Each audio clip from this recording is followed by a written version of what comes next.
of the United States of America and to the republic for which it stands, one nation, under God, indivisible, with liberty and justice for all.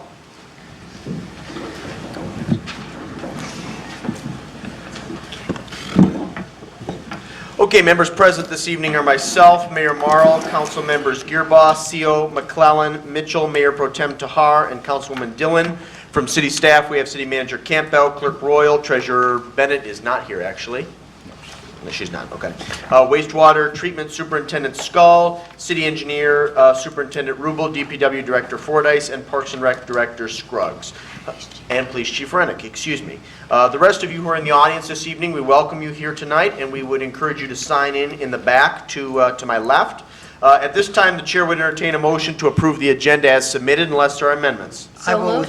I'd like to add a couple of things to discussion. Please, Mr. Gearboss. Update of Fair Day, and Okay. then the other one, Smokehouse 52 building.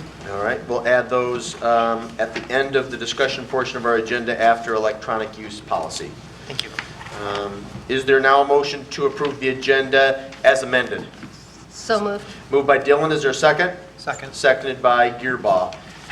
Hearing no discussion, all those in favor of approving the agenda as amended signify by saying aye. Aye. Opposed say nay. Ayes have it, the motion carries unanimously. We have no absences, so we will pass that motion by, which leads us to the one presentation of the evening, which is a Parks Commission report. We have our Parks Commission Chair, as well as our Parks and Rec Director with us this evening. Welcome. And please take as much time as you'd like, and when you're done, we'll open it up for questions and comments from the dais. Right. The floor is yours. Well, thank you, Mayor Marl. Greetings, I am Neil Mormon. I'm the chair of the Saline Parks Commission for 2017. Just coming to you this evening with an update of what we accomplished in year 2016, giving an update on what we're looking forward to doing in 2017. Beginning with our kind of a roster, we have myself as chair, Jason Shields as our vice chair, other members of Amy Armstrong, Matt Cheney, Jim Peters, Christopher Ellenblast, Karen Haynes, and Jacqueline Jacobs.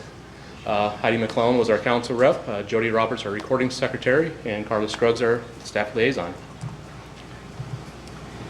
For what our accomplishments in the past 2016 year, we worked on programming partnerships with established community events, kind of to get the word out more about the Parks and Rec Department by utilizing their impact as well. We updated our master plan and finalized those updates. We had our annual Green Thumb Award, our annual Park Cleanup Day, our Tree Planting on Arbor Day. We have continued the Salt Springs Archaeological Dig, and we also had our Mutstodon this year. Speaking to the Parks and Rec Master Plan specifically, our new plan was updated in 2016 to run for a 5-year period through 2021. In the plan, we added Salt Springs as a identified established park and put in some facilities and other things that we will need throughout that period in the park. We also updated the non-motorized map based on improvements that were made over the previous 5 years leading up to 2016. Included was also a list of school facilities and amenities such as their playgrounds, ball fields, those types of things.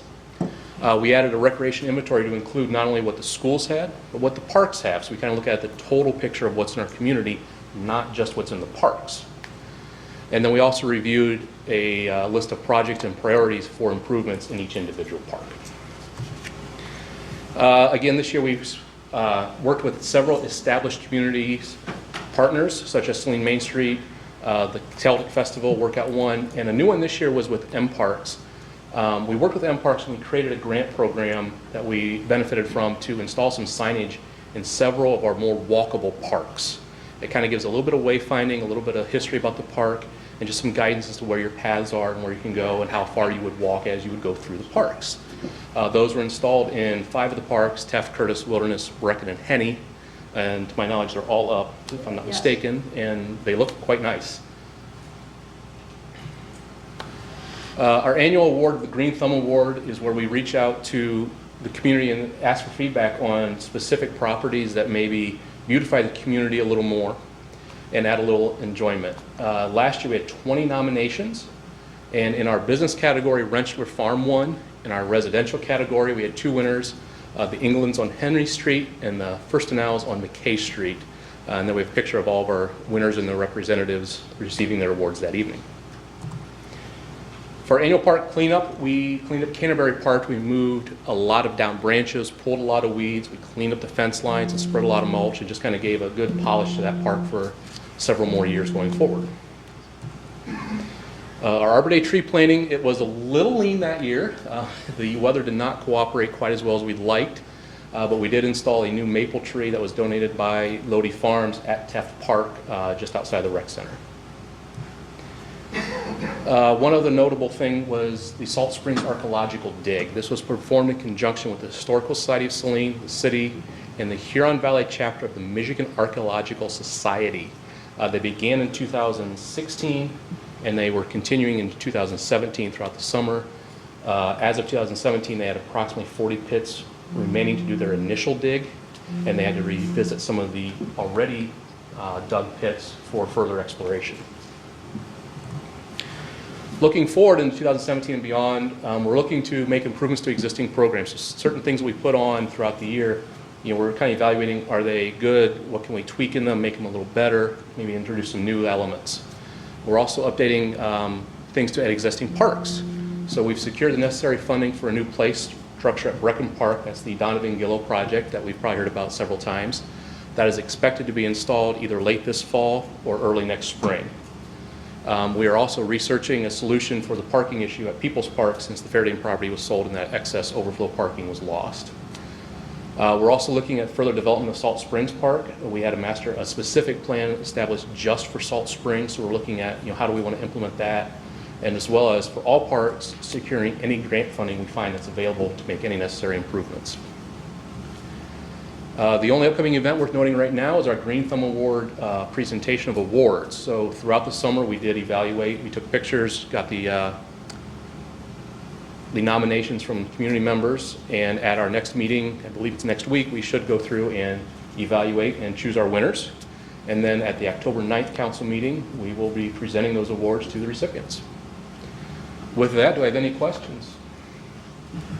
Excellent, thank you. That was very thorough. Are there any questions for our Parks Commission Chair? Mr. Gearbaugh.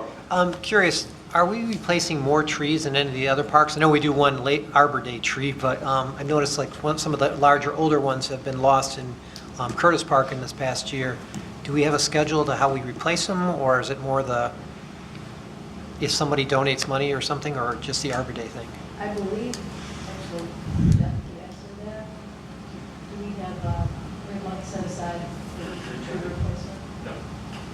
There's no budget line, well, there's no funded budget line for tree replacement right now. So as we're losing trees in the park, we don't necessarily replace any, is what you're saying? So we don't have the funding for replacement. Thank you. Additional questions for our Parks Commission Chair? Councilman McClellan, as the representative to the Parks Commission from Saline City Council, is there anything you'd like to add? No, I just want to thank Neil for his great presentation, and I am privileged to be on this commission. It's a lot of hard work goes on, and looking forward to serving in the future. Very good. Director Scruggs, anything you'd like to add? Excellent. Neil, thank you very much. Appreciate your time. Thank you. Thank you for your service.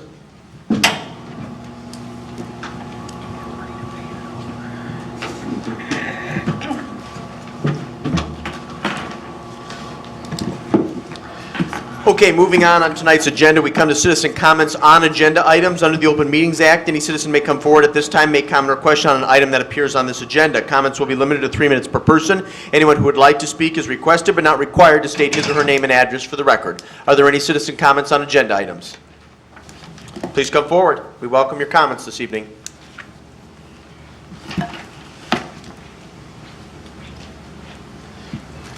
Gary Ilker, Berwick Park. For the non-motorized transportation plan, since the objective is to make it safer and easier for more people to bicycle and walk throughout Saline, Berwick Park has been isolated. We have no sidewalks to the city or anywhere else. The complex was built back in 2011, I believe, and correct me if I'm wrong. We have sidewalks out in front of it that go nowhere. Each year we maintain them, shovel snow. There's a bus stop for school kids. That's not used. Bus parks in front of the main Berwick Park Drive. So just a comment that I don't see any sidewalk improvement on there. I think it's been a long time, and many of us walk. There's a little access through the north that isn't paved. It's not shoveled in the winter time, so you got to go tromping through it to get behind the Ace Hardware there. And would like to see that sidewalk connected to the city as part of the principal thing here. Second comment in regards to that would be sidewalks along Michigan Avenue going to industrial. You cannot walk from where the Ace Hardware is to industrial along there. In the guidelines or in the handout, it talks about footage and things like that, or partial things. Just a small thing along Fausea or to the east on the south side, not the whole stretch, would make it walkable on either the north side or south side to get there. Would like the board or the town to look at funding those as opposed to some maybe bicycle paths that you already have a lot of bicycles. Bicycles can ride on the sidewalk. But we're very isolated there, and we feel that maybe tax dollars could be used to help put a sidewalk to make that go somewhere. Thank you. Very good, thank you. Appreciate your comments, and I'm sure between council members and staff, we can address some of those during the, during public hearing 17-143, but we appreciate your thoughts, Gary. Are there any additional citizen comments on agenda items? No, then we move on to the consent agenda. The consent agenda, or the following consent agenda, will normally be adopted without discussion. However, at the request of any citizen or council member, any item may be removed from the consent agenda for council discussion. Is there a motion? Move to approve as submitted. Thank you, Mayor Pro Tem Tahar. Is there a second? Second. Seconded by Councilwoman McClellan. Mr. Seal. I will abstain from the vote because there's money paid to the pension system. Very good. Duly noted. Any additional comments? No? Then it's been properly moved by Tahar, seconded by McClellan, to approve the consent agenda as submitted. All those in favor signify by saying aye. Aye. Opposed, say nay. And we have one abstention. We move on to public hearing. This is business item 17-143. This is non-motorized transportation plan. The first motion will be a motion to open the public hearing, affording the general public an opportunity to comment on the non-motorized master plan if that is their wish. So moved. Moved by Tahar to open the public hearing, and that was seconded by Councilwoman Mitchell. All those in favor of opening the public hearing signify by saying aye. Aye. Opposed, say nay. Ayes have it. And the public hearing is opened at, let's say, 7:43 p.m. Is there anyone who would like to speak regarding the proposed non-motorized master plan? Move to close. Moved by Councilmember Seal to close the public hearing. Is there a second? Second. Seconded by Councilmember Gearbaugh. Hearing no discussion, all those in favor of closing the public hearing signify by saying aye. Aye. Opposed, say nay. Ayes have it. The public hearing is now closed at 7:44. The second motion, or the third motion, is a motion to approve and adopt or not to adopt the non-motorized master plan as submitted. Move to approve and adopt the non-motorized transportation plan as submitted. Thank you, Mr. Seal. Is there a second? Second. Seconded by Councilmember Gearbaugh. Mr. Fordyce, do you want to come up and comment on this and maybe address some of the concerns that were articulated during the first public comment period at tonight's meeting? Certainly, thank you.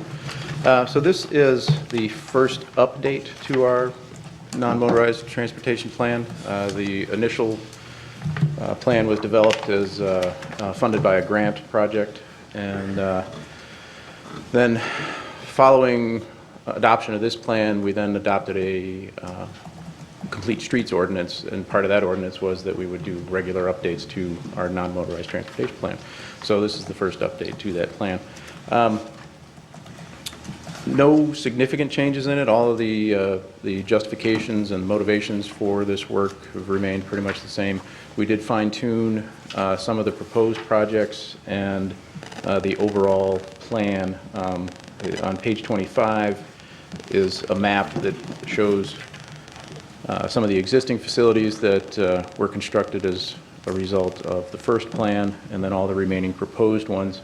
The graphics are not particularly vibrant, but along Bemis Road, in this revision, we did add an off-road pathway on the north side of Bemis Road that stretches from Kevling to Industrial, and then added a similar pathway along Industrial. The previous plan and this one have sidewalk pathways on both sides of East Michigan Avenue from Maple to industrial as well. And some of that will be constructed with the car wash and the hotel project, and then that'll just leave a short gap on a city-owned parcel on the south side of the road, which Gary and I have already had discussions about getting that in the budget to fill that gap. So when those two projects are construction of those is complete, we'll fill that little gap, and then we'll have a full sidewalk on the south side of Michigan Avenue from Maple all the way to Industrial. So Anything else you'd like to add? those are pretty much that's the biggest change on there. Excellent. Of course, we had ample time to review the document. Are there questions or comments for Director Fordyce? That was easy. Mr. Fordyce, thank you. Oh, I'm sorry, Mr. CO. Mr. Fordyce, in order to address the gentleman's concern, would we have to cross private property to construct a sidewalk from Berwick Park up to the shopping center there where? Yeah, so actually my recollection is that the original site plan included that sidewalk to connect to the commercial development to the north, and I don't know if it was the developer or the homeowners association or somebody decided we don't want that, and so it wasn't constructed. On the Berwick Park property? Yeah, to connect to the Oaks Plaza. I see. So, and then along the front, this is proposed to be within right-of-way, and how that gets funded is, we've had conversation with one Berwick Park resident who was kind of working towards a grant application we were going to work cooperatively with, and this was part of that, so that gentleman brought up that idea, and Carla and I met with him, Todd and I met with him, and we were all supportive of that, and that's actually part of how it got included into the non-motorized revision. So, but all these projects are they're concepts. There's a lot of details left to be worked out, in terms of clearances and available land, and most importantly, the funding. Thank you. Anything further, Mr. CO? No. Additional questions for Director Fordyce, Mr. Gearbaugh? At one time, there was discussion of a possibility of having a trail come down Bemis Road to support, Pittsfield Township. Do we know if that's coming anywhere? Because I know some of those properties on Bemis are islands in Pittsfield Township, too. Right. I have not heard any recent updates on that. Have you, Carla? They No? kind of stalled.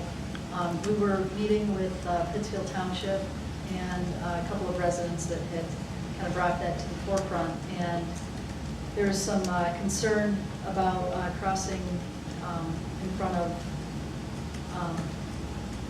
the prison property. Yeah. And they were not cooperative with that. And then there was some grading issues to try to create a trail at that side. Oh, I thought maybe they were going for a trail down Moon Road to Bemis and then into Saline, because they could then connect to Michigan Avenue from that perspective, instead of having to come all the way down Michigan Avenue.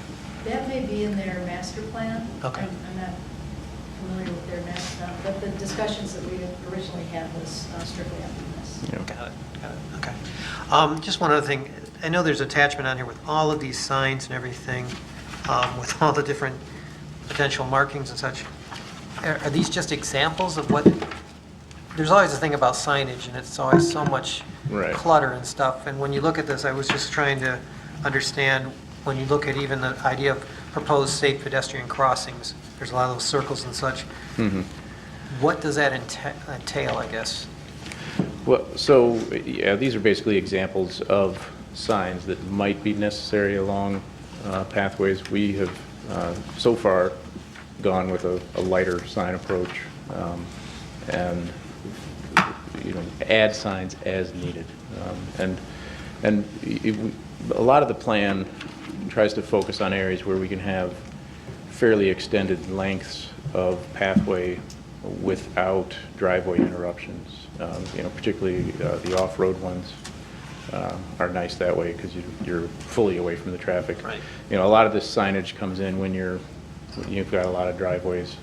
The lower road pathway that Pittsfield Township put in, they've got a stop sign at every driveway, every road crossing, and it's not it's proper, but it's not entirely necessary. Okay, that's kind of what the question was, if it was required or not. And the other thing, since we know that we had the millage where the idea of 10% of it or whatever is going to be contributed towards non-motorized paths, does that have to be tied into a project in terms of the streets, or? I don't know that we've fully figured out how that county money is coming back to us. I believe it may not be. So that part of that county millage that's dedicated to non-motorized transportation is going to Washtenaw County Parks. So then we would have to create a project and apply for funding for that project to actually see it come back. That's correct. Okay. So really though, but we have information in here that we could use for doing that potentially? Absolutely. Good. Yep. Those are competitive dollars, and you compete with every other municipality in Washtenaw County who applies for them. Yep. Great. Essentially how it works. Yeah, I just wanted to clarify. Thank you. Additional questions for Mr. Fordyce? Jeff, thank you very much. Appreciate your time. Any subsequent discussion on the motion? No, then it's been properly moved by Seal, seconded by Gearbox to approve and adopt. All those in favor signify by saying aye. Aye. Opposed, say nay. Ayes have it, the motion carries unanimously. We move on to new business item 17-144. This is CARE grant application. This is a motion to acknowledge receipt of the September 5th, 2017 memo from Parks and Rec Director Scruggs and to approve or not to approve the CARES grant application to request a grant in the amount of $7,000 for the purchase of 2 phantom tension indoor batting cages. Move to approve. Second. Will you acknowledge receipt and approve, Mr. Gearbox? Sure. Thank you. Second. Seconded by Councilwoman McClellan. Director Scruggs, the floor is yours. Again, just the CARES, the grant application cycle is coming up at the end of this month. And in order to apply for any dollars, we need approval from City Council. I had been working with Principal Musson from Pleasant Ridge School on some programs that they were doing this summer, trying to get their kids active and using our parks and so on and so forth. And in our discussions, he showed me they put one of these in at Pleasant Ridge, and it gave me an idea that potentially to put something like this on the east side of our gym, so Gym B is what we call it, to put a couple of these cages up, and we could expand some of our offerings. We could do some hitting lessons, we can do golf lessons. We could potentially use this as a revenue source for renting this out to baseball teams or people that want to, practice their golf swing or whatnot.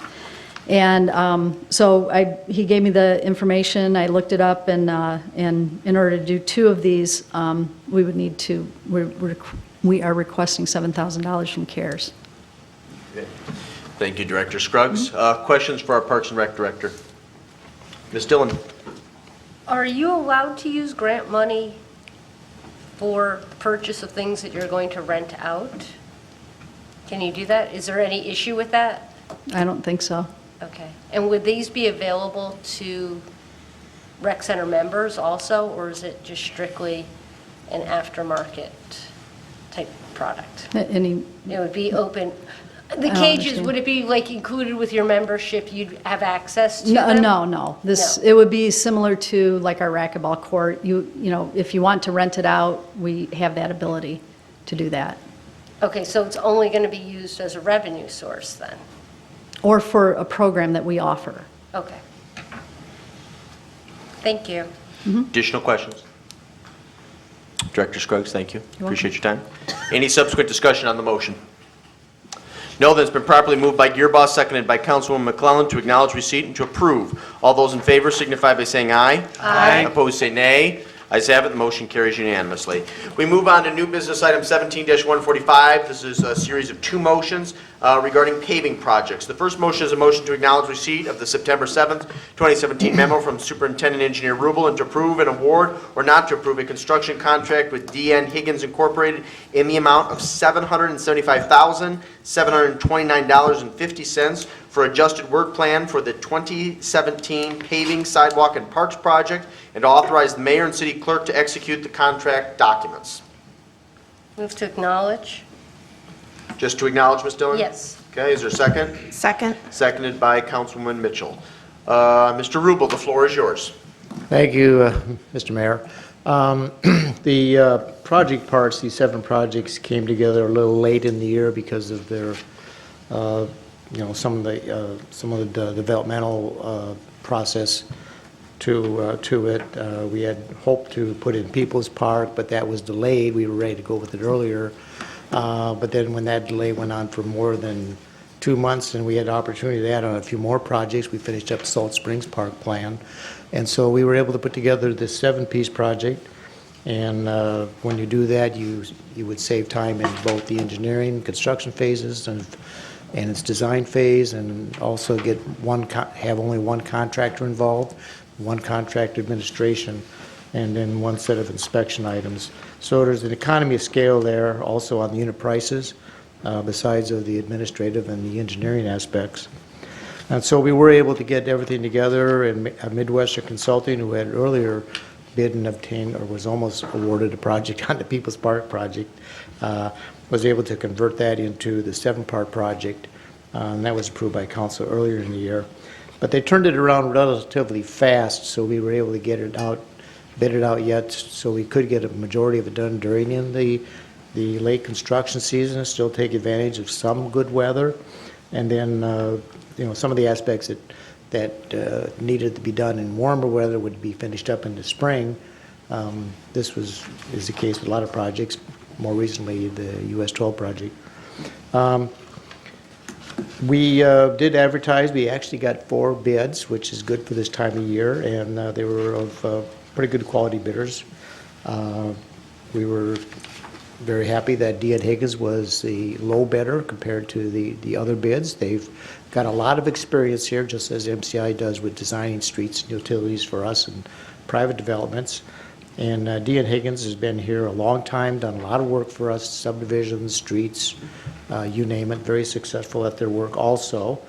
And they are very reasonable to work with. Very seldom is there any extra work whatsoever. In fact, they actually do extra work and don't charge us.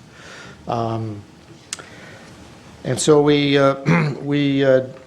did obtain the unit costs and prices as it's shown in the memorandum in the summary. And we do have the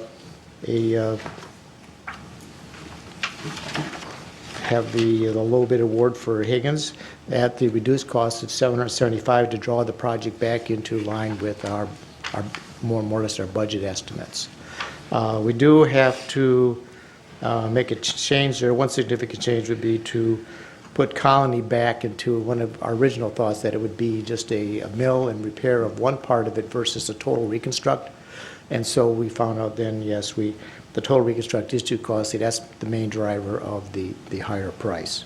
And also we did add on the Torwood, 3 parts of the Torwood project, and remove 2 because we felt that some of those costs were a little bit too high to handle all together at one time for our budget constraints. So we brought the project back into more or less in line with what funds we have available. We can restore parts of these projects, even though, and there will be some additional savings because not all of the pay items would necessarily be used. They're based on estimated quantities and items that may or may not be used, and maybe serve as deducts as we go through the project. We are, of course, in the midst of finalizing the audit. The audit will still be presented to City Council, I believe, this fall. And as we go through the audit and we review what funds may be left over from 2017, because some of these were carryover, I believe, from FY17 and FY18, we can look at actually what funds we do have available in the major local street funds and other funds that we could actually help resolve any differences we have between the fundability and the bid and the construction phases.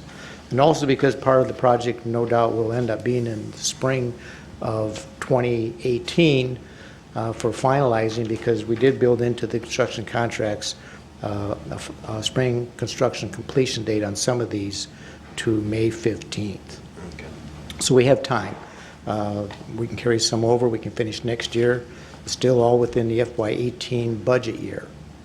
And then as we go through the FY19 budgeting, the work budgets, then we can also build in what we may or may not need for any add-on project that we may be able to add on to this contract. So our recommendation, and I do have the lead engineer here from MCI, Scott Fisher, who's done a number of projects for us. We could answer some questions also if you have any additional questions. Very good. Thank you, Thank Mr. Rubel. Before I open it up to the dais, I have just a couple, and I'm pretty clear on what the answers are. I just want to confirm them for the record, and maybe Mr. Fordyce can assist you with this, because I know that he and I have had a number of conversations regarding item 2 and item 7.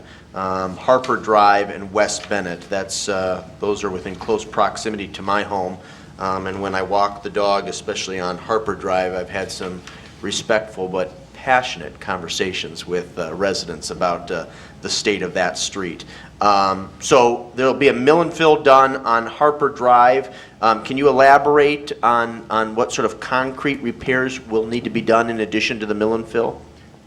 Well, the MDOT and federal government require you repair or you replace all your ADA ramps when you do any asphalt pavement work of any significance beyond sort of a microsurface sort of repair. So those are mandated, plus if there are issues with some of the curbs, they're broken, we can't pave against a broken curb, obviously. So there are some curb repairs as well as the ADA ramps. Okay. And then it's really a professional patching that's not done in-house for sections of distressed road on Bennett. Is that correct? Correct, because they're very long, and for long stretches, you want larger equipment so it's smooth. Right, right. These are critical investments in our infrastructure, and I'm glad we're moving forward on them, and you're absolutely right, Mr. Rubel. Deanne Higgins Incorporated has done outstanding work for us in the past, and I'm eager to move forward on these. Assuming that motion A and B are approved this evening, speaking specifically to item 2 and item 7, when do we anticipate work will be completed? In the bid, in the contract documents, it was mandatory to perform the West Bennett, because that's the worst one that we have. It was so the West Bennett project, and I believe I think it was Oakwood Cemetery was to be completed this year. Torwood sidewalks. But So Torwood and Bennett those were the calendar year. mandatory ones for this year that had deadlines this year. Okay. The others would be in almost complete stage if they, were able to get to the almost complete stage. For instance, right now the contractor had only, the only thing he thought he may not be able to perform all of this year would be Colony, Harper, and I believe parking lot 4. Okay. And so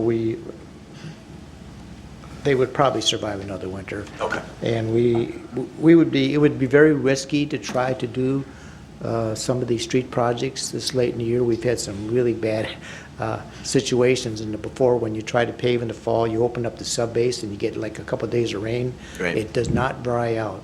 Right. And then it becomes very expensive to repair the base before you pave. So Right. it would cause us a lot of extras to try to. No, I attempt these in the appreciate fall. the background. I want very specific details, because I need to communicate some of this information back to a number of my constituents who have inquired about, again, specifically Harper Drive and West Bennett. Thank you, Mr. Rubel. Are there questions for our city superintendent engineer? Ms. Dillon? What is the thought rationale behind doing partial projects and doing multiple projects versus doing a project start to finish and doing lesser projects? Well, basically, now it's because of the calendar. Subdivisions do it regularly. They'll pave, like half the asphalt and do the rest later. And some of that's because of the weather, some is due to their own convenience. Basically, it's a season right now that some of these you can do from start to finish as a product, as a finished product, but because of the weather, some are going to have to be delayed till next year, as I mentioned, and then the ones that can be fully completed would be the other ones. The only ones that would be not fully completed, I think, and started next year would be Colony, Harper, and Okay, let me parking lot just 4. rephrase, because obviously we're on two different paths here. It's not a timing issue. We're talking money. If you only have a certain amount of dollars, why wouldn't you want to do a project start to finish instead of segmenting it? Like Torwood, If you're going to go in, why wouldn't you want to do all three of those pieces at the same time and be done? I think Jeff wanted to remove 2 of those pieces because of the cost involved with that, and they would have a bigger The impact on the city budget. manager wants to comment. Mr. Campbell, you have the floor. Well, part of it is just there's a lot of need, right? There's a lot of infrastructure need that all across the community that needs to get done, and some are more critical than others, and so trying to, and the other thing is that some of these are different funding sources. So where you have the streets, like Colony, Harper, for instance, Bennett, coming out of streets dollars. There's also a TIFA for the parking lot of course, there's a perpetual care fund for the cemetery, sidewalk dollars for the Tourwood. So there's multiple Right. funding sources. So trying to balance that of trying to get the economies of scale with, again, utilizing the same engineering and the same, for design than the same contractor we're going to get, typically you get better numbers, of course, and I'm trying to get as much as we can and spread it around the community in some of these projects. But I think Mr. Fordyce may also have some additional. Specifically on the Torwood projects, we have one intersection that absolutely needs to be repaired. And then there are 2 other intersections that are constructed the same way, and they're beginning to show signs of the same problem. So we had the fix designed, and we bid it in hopes that maybe we'd get an amazing price.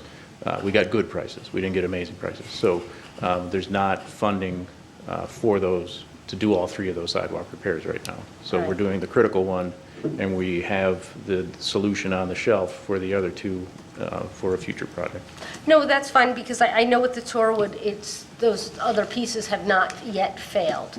I think I was more concerned with like Colony, and are we shortchanging instead of doing a reconstruct, doing a mill and fill?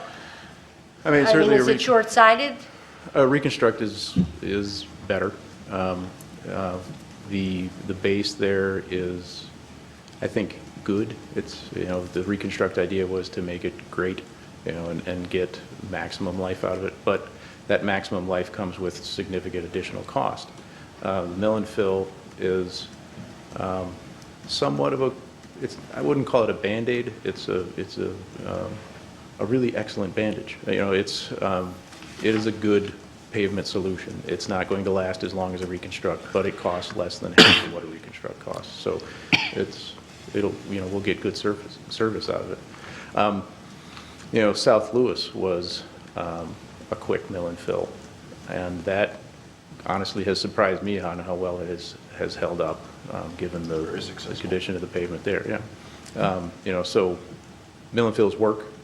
They don't last as long as a reconstruct, but they cost an awful lot less. Okay, thank you. And then my last question is just, I was a bit confused, Gary, by your chart, the overview on project budgeting, as to what exactly these numbers mean. Well, if you look at the budget available, if you look at the Colony Court one, you could see that we only budgeted enough money to go into either a design phase or a repair at the end of the cul-de-sac where the bad spot was. But one of the alternatives was to repair the whole street at one time, even though it may or may not have needed it, the whole street. What we decided to do was to adjust the bid. We actually still have $50,000 in there to do the mill and fill on the bad part. Now, that would be basically a good restoration for that, for the long term. If we go through the budget process and we find out that, get a concrete number, where there is street money in the fund, some leftover street money, but we would bring that back to council. Once we get a figure known and decide among staff and that, we could bring, we thought we'd come back to council, and we could make Colony Court a whole project at that point. Okay, so, once again, let me just step back. So Colony Court, budget available, that was the number we were working with. Correct. The base bid is the number that they came back for the entire street when we only wanted to do the cul-de-sac? Is that? No, we I'm just had, trying to understand, because these numbers are vastly different, and I'm just trying to figure out. Right, because what we budgeted was not for a total reconstruct. Right. But what we thought there may be fund for was a total reconstruct, if there was money available. But obviously, there's not money for a total reconstruct. It came in pretty high. Maybe Jeff could explain it better, but we do have that option to follow up with. There's another issue with Colony Court is we're trying to move it up a year, basically. So it was in the CIP for design this year and construction next year. And it's, the cul-de-sac portion of it has significantly failed. So we're trying to scoot the whole thing up a whole year versus what was in the CIP. So there's money programmed in the CIP, there's construction money programmed in the CIP, not $160,000, but a significant bigger chunk for FY19. And that's post-audit, some of this budget wrangling that Gary described earlier. That's one of the things that we're going to try to do is move that FY19 CIP money into FY18 construction money. But in lieu of not knowing whether that's going to be possible, we've taken this approach where we reduce the scope to take care of the worst part of the problem and stretch our existing local street funding. Okay. Thank you very much. That helped. Additional questions? Ms. Mitchell, I believe you had your hand up earlier. The floor is yours. I did.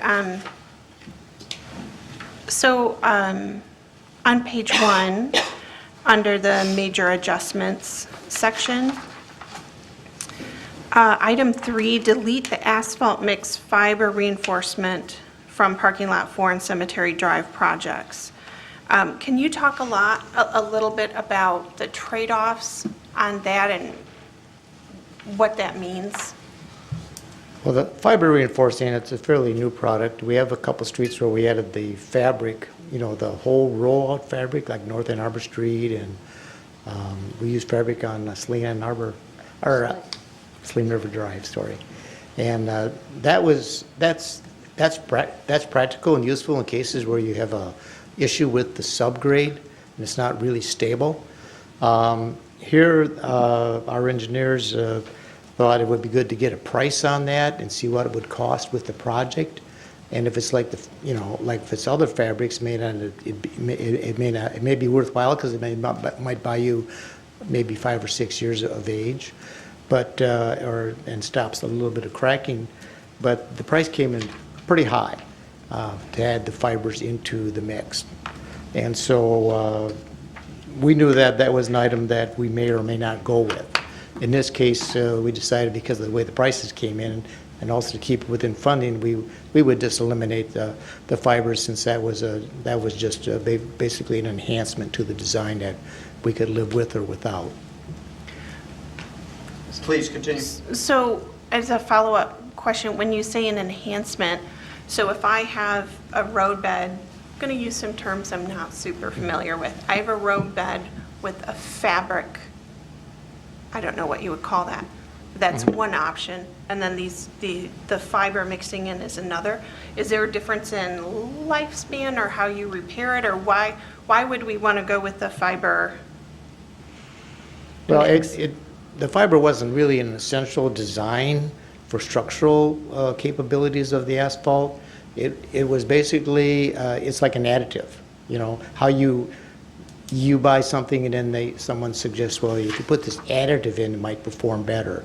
But for what it would perform, and maybe add 5 years of limiting some of the reflective cracking, if there is reflective cracking, then it would be like an insurance policy. In this case, the price came in so high on the fabric that we could live without that insurance policy. I see. Okay, thank you. Additional questions, Mr. Gearbaugh, did you have a question? Yeah, just one. Regarding the Salt Springs Park, is there a mandatory that we have to do that this year? We could postpone that and do the other projects, couldn't we? Well, we could. That's in the current budget, though. I mean, that's why we've following along is that's in the current fiscal year 18 budget. And I was just curious because I know one of my hopes was that we would get some kind of grant funding or something to support whatever developments happen at Salt Springs. And I know this was in the budget, but considering that we're not able to do some of the other street projects, which I think are more of a priority than the parking lot for our park, which at this point hasn't yet fully been developed, as I understand. I believe could be an option for us to do more priorities in the park. Especially not knowing what we're going to be ending up doing with Peoples either, since that's a big bit of a controversy. So I'm just wondering, we had some kind of agreement that I know we had to do with the property that was there to try and resolve, I think, drainage issues and such, that I think it's to the north of our entry into the waste treatment plant.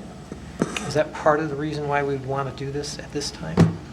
No, again, the plan has gone through with the parks, and there was, a number of months ago now, there was a joint, I think most council members were there, if not all, but anyway, they had the joint meeting with the Parks Commission to take comment and talk about the plan. And so there is the plan now to develop, again, it's going to be more of a natural park, right, with some very limited pathways and that type of thing, more educational with maybe some signage and that type of thing.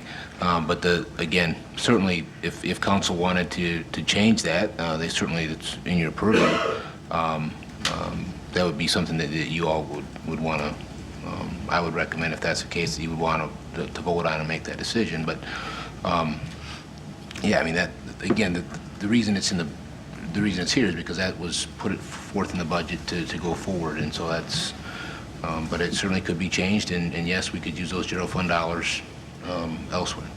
My concern being that we originally budgeted $100,000 and now it's $132,000, so a 32% increase over what we had anticipated.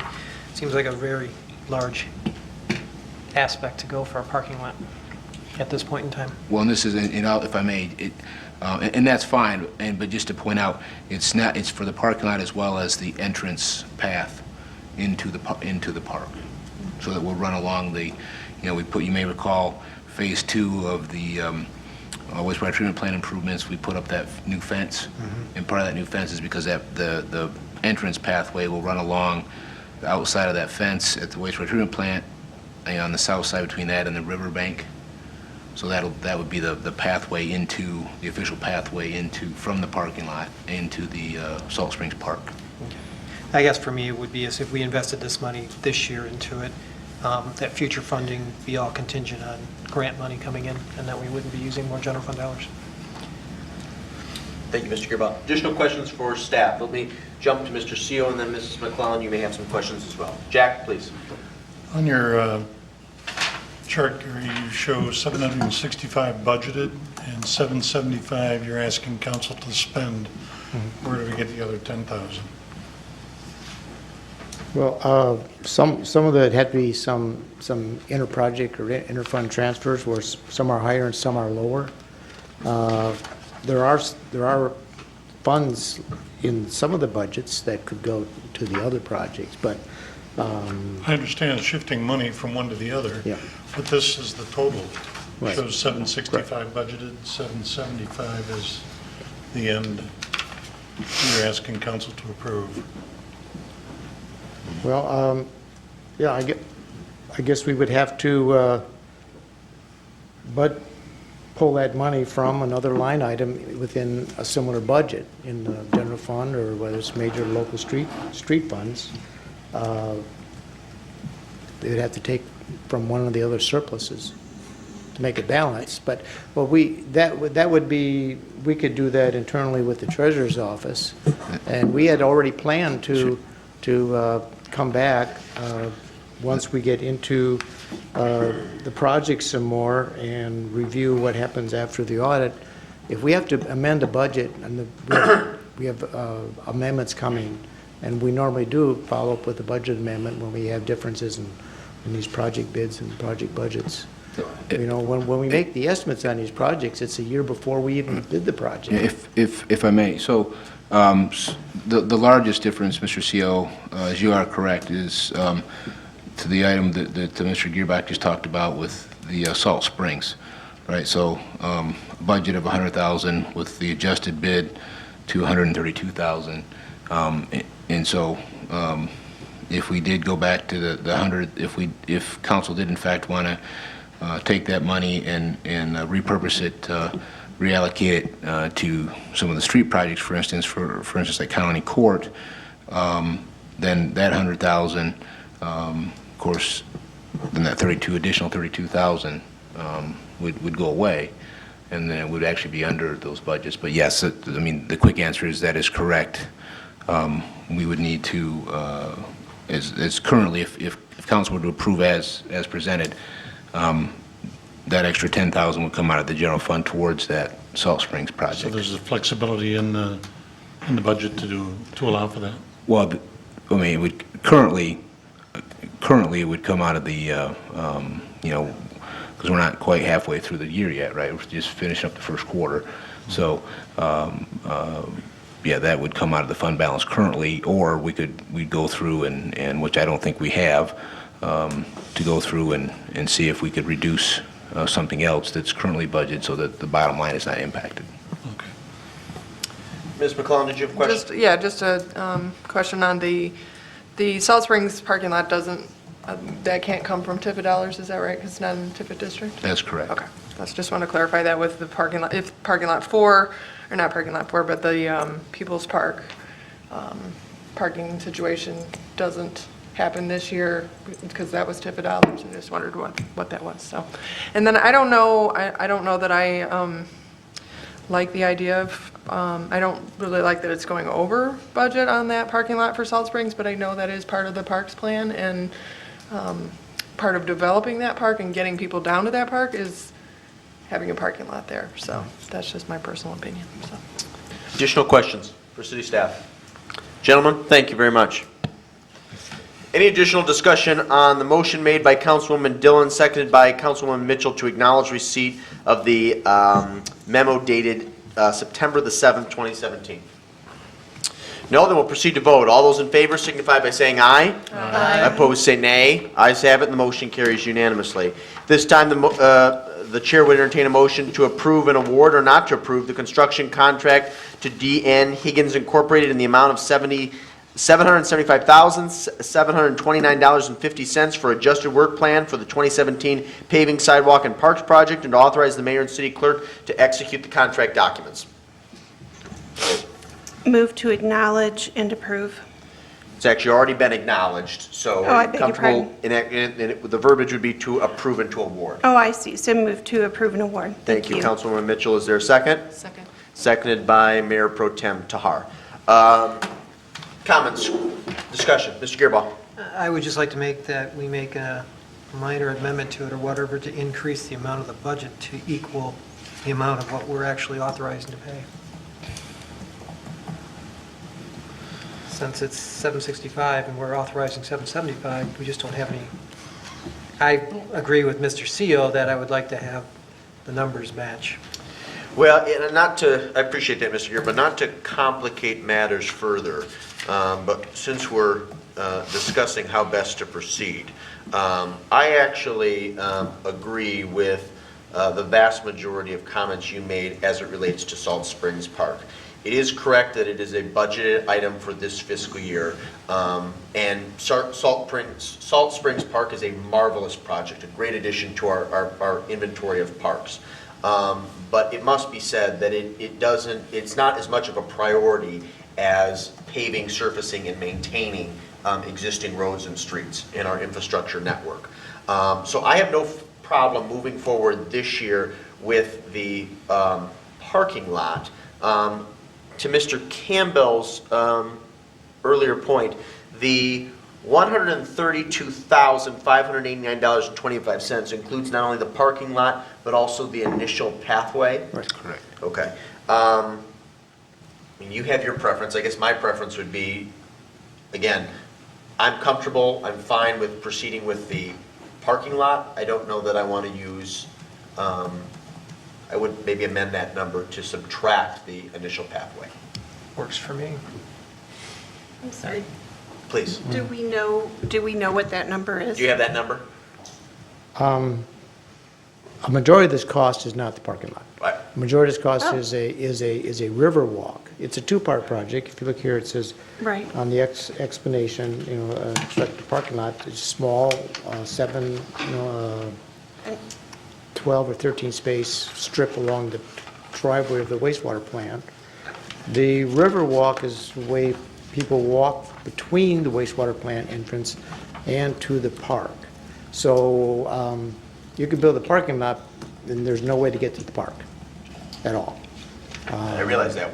And then the river walk is quite nice. It's concrete because it's on top of the berm, very steep berm, and it needs to be stability.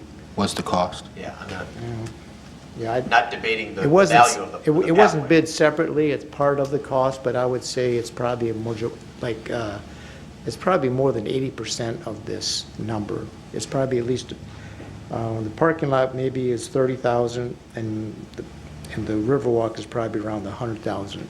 The 100,000 was a number that was developed a year ago during the budget process. That's before there were any details, any materials, design, any scope of work, and that's the reason why there's a difference. I just want to make clear for the record, I'm not debating the value of the river pathway. I think that's marvelous. It has to be done at some point in order for that park to be enjoyed by our residents and non-residents alike.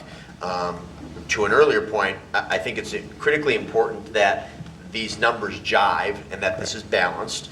We're dealing with finite resources, and I would further emphasize that we are definitely dealing with finite resources as it relates to our infrastructure needs. And so while we have a litany of important projects and initiatives, we don't have the dollars to fund all of them. And so that's where my concern is derived from.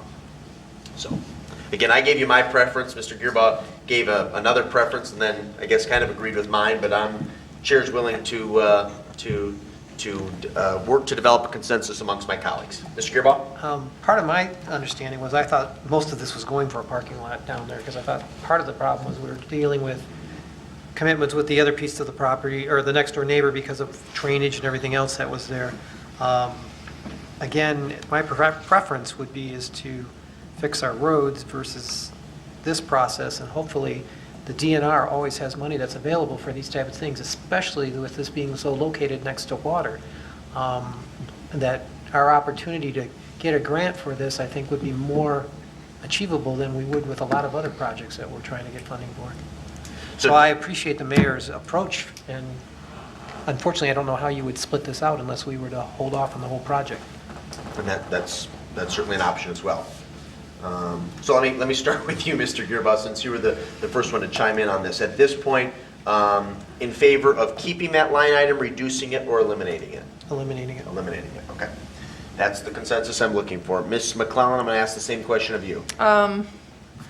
Yes, I'm more in favor of reducing it to meet the budget, Okay. because I think it's important for the Parks Plan. Being on the Parks Commission, I feel like I'm obligated to support that Okay. plan that was put in place. All right, no, that's what I'm looking for. Ms. Mitchell? I would be in favor of either reducing or eliminating. I guess there are a lot of numbers and and scenarios being flown around, so I'd have to look at something a little bit more. But if it were eliminated, if my colleagues on the dais felt comfortable doing that, I wouldn't have a problem with it. Okay. Ms. Tahar? So Mr. Rubel, I believe, said that if the parking lot is built, but the walk is not built, there is no way to get into the park. So it doesn't make any sense to me to build a parking lot to nowhere. If we're going to, I'm not in favor of reducing. Either leave it as it is or take it out entirely. Okay. Ms. Dillon? I would have to say possibly reduce or eliminate would be my But like Ms. Mitchell said, I kind of feel like we don't have a complete picture as to what these numbers are. You know, we had put in there 100,000, and if that's going to get us a river walk, I mean, can people just park as they are now on the gravel? I mean, do we have to have it paved? What is the actual cost? I'm just unsure of what that is. So I really would not be in favor of spending more on an undeveloped park and having to reduce what's being spent on our roadways at this point. Mr. Seal, thank you. I have a question. The Please. property that we're talking about for the parking lot was donated by Mr. Foley, correct, from his lot? We have an easement on 20 feet for the parking lot, correct? Okay, but he's trying to sell that property, is he not? Yes. And I guess my only Yes. question is, if we don't act to put in that parking lot now, do we lose the opportunity if it's not done? No, we have a easement in perpetuity. Okay. I think we cost the city about maybe $2,500 or something like Okay, that. so it's not a lost opportunity? No, absolutely We not. don't do it No. Because we don't print our own money, I'm in favor of staying within the budget, so whatever it takes to get there. Okay. Ms. Scruggs, do you want to make a comment?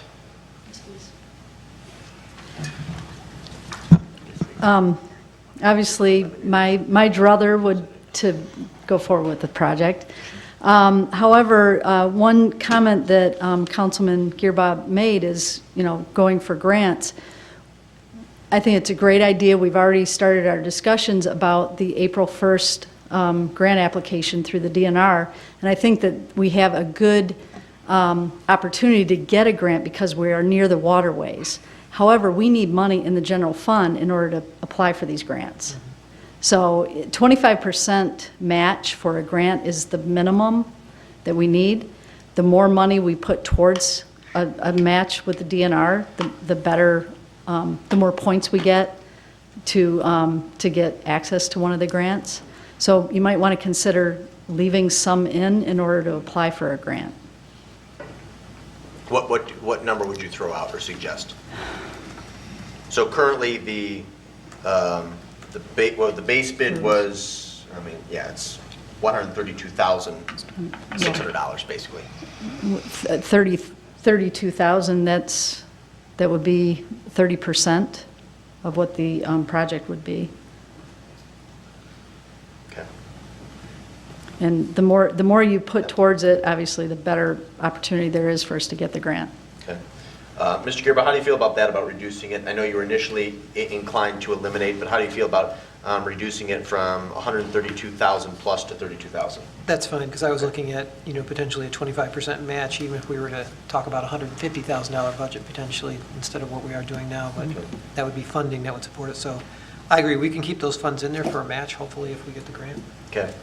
Obviously, I think you're inclined to support that because your preference is to have something in And that. that's, I think, what I was talking about, reducing it so that we can meet the budget, obviously, is important, but I think it is, important to keep something in there because of Placeholder. Yeah, and then I do have one other question on, if we're taking, so let's say we're going to leave $32,000 in there, does the rest of the money go towards one of these other projects then, or does it just go into the general fund to sit there?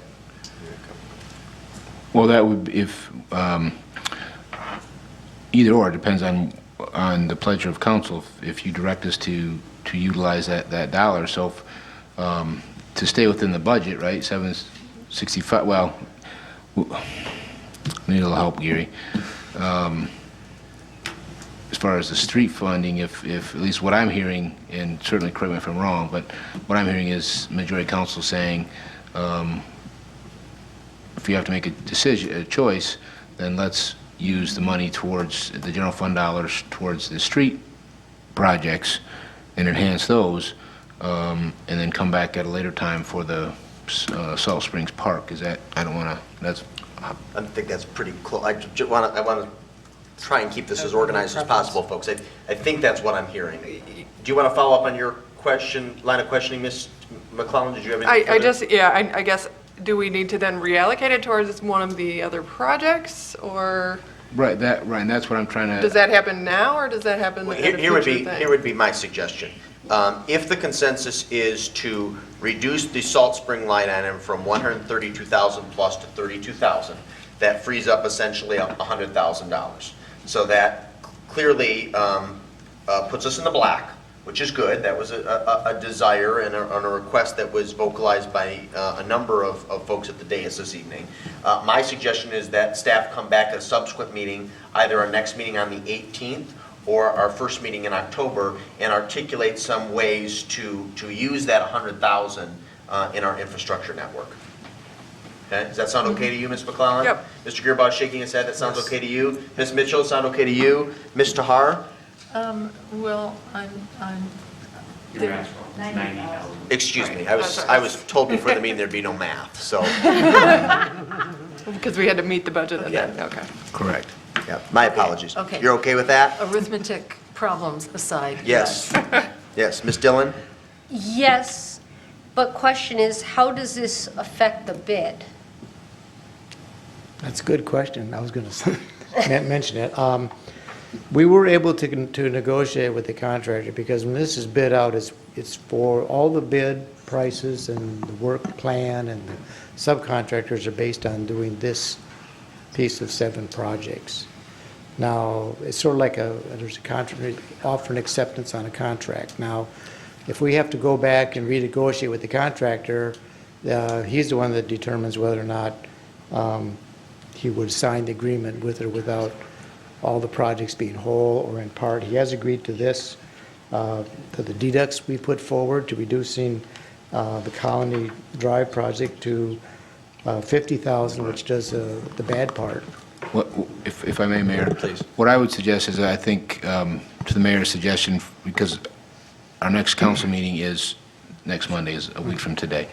So we could work with the contractor and reallocate where those dollars can go, and then bring that back before you all for next Monday, if that's agreeable to you. So would be your professional suggestion then to not take subsequent action tonight? That's correct. Okay, very good. Mr. CO?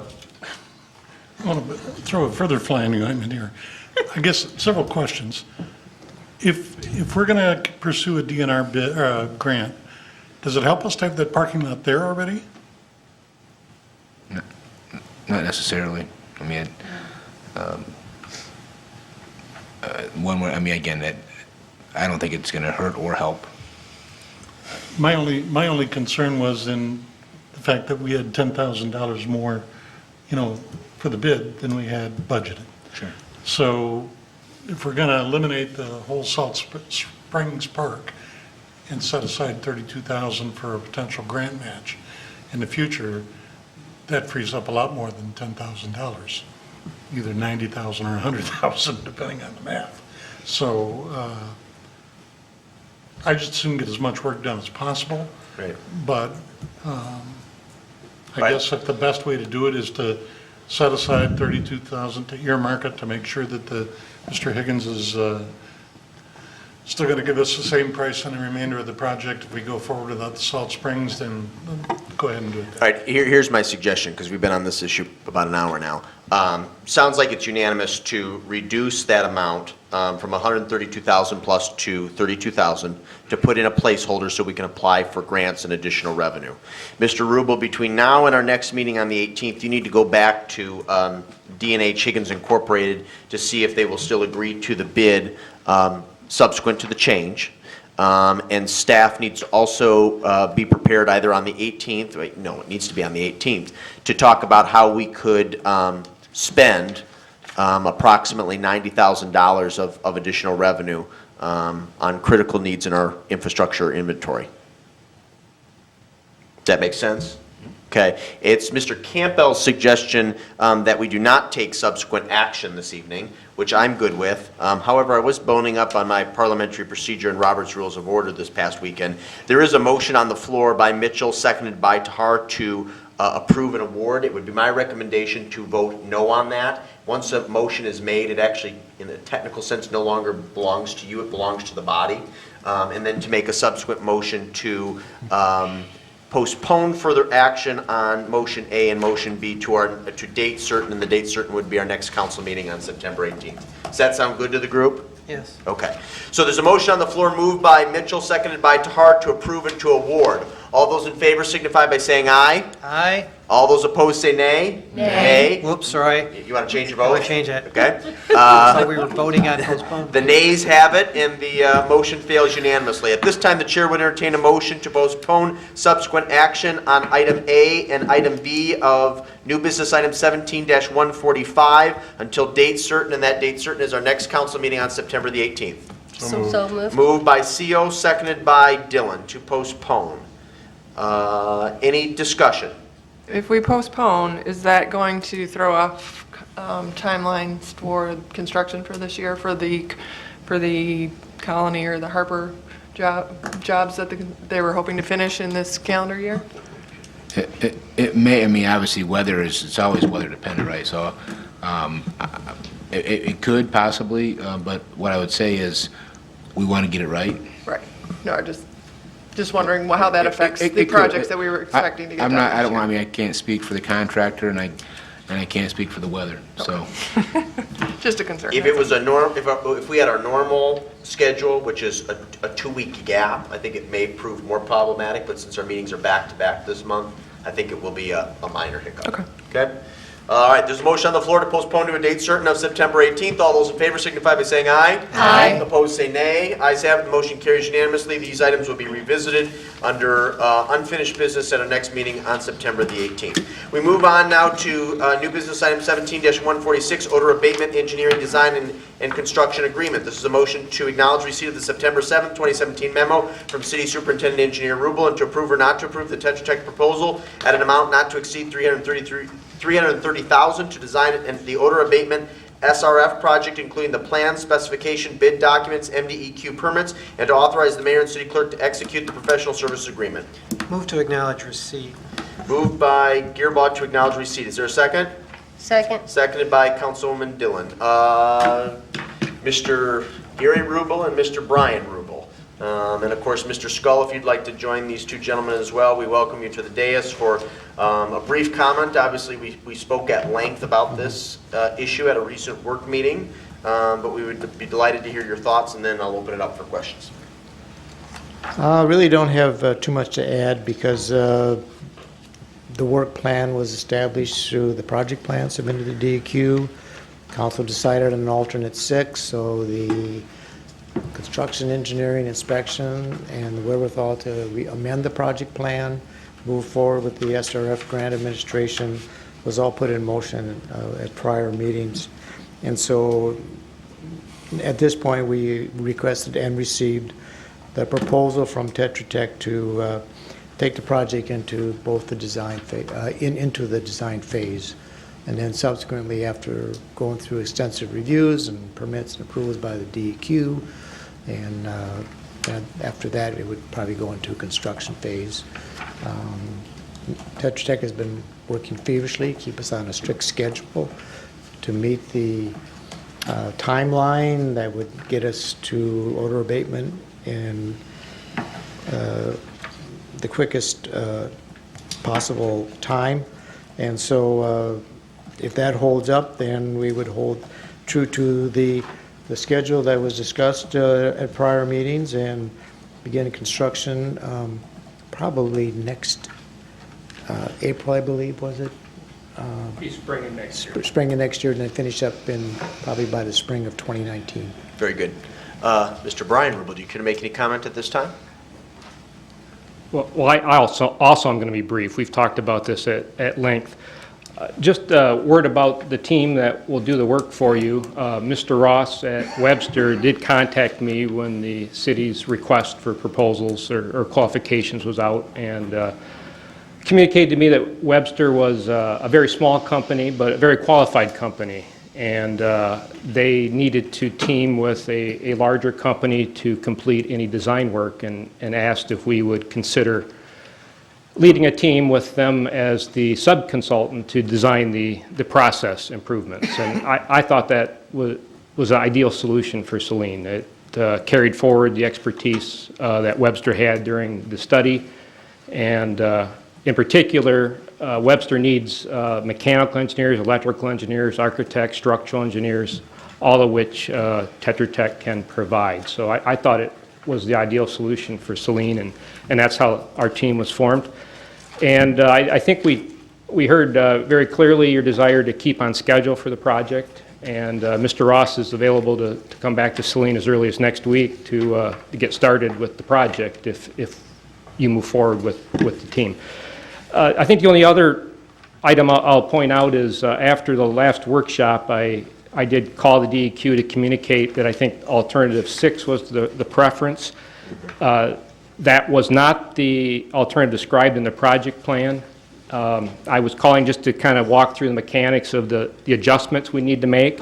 They did not seem too concerned about that, but did indicate that there would have to be some submittals and so forth, but seemed to think that wouldn't be that burdensome to keep on track with your prior application.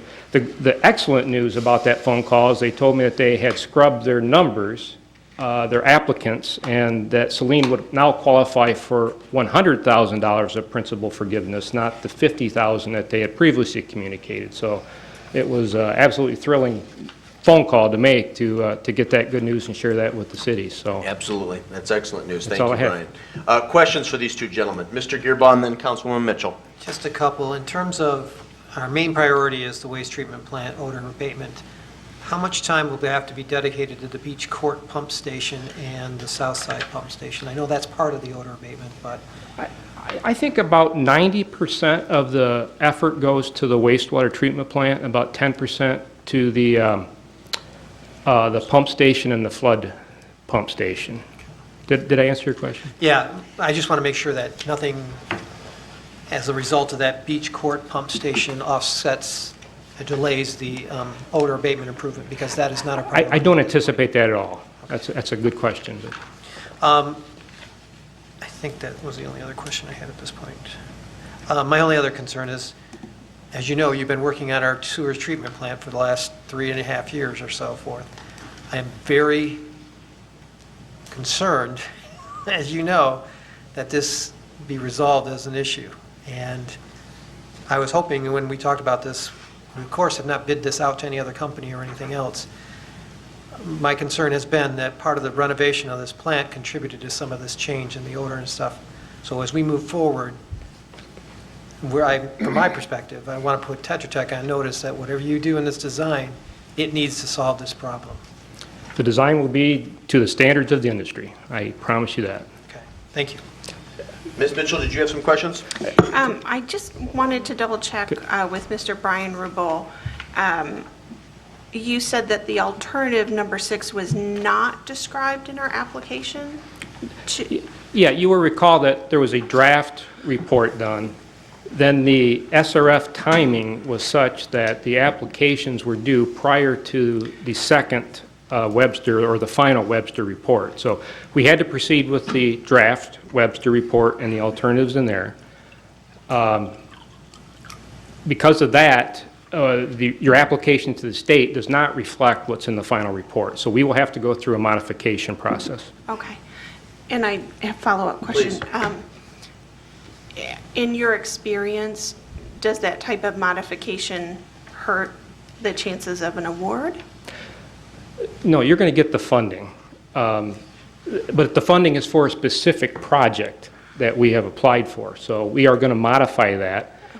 In discussions with the DEQ, they told me that the modifications that I was describing to them verbally did not sound substantial to them, something that would interfere with their ability to continue to process their application. I will need to make a submittal. There will be correspondence with the DEQ, but verbally they thought that the final Webster report did not change things enough for them to be concerned. Okay.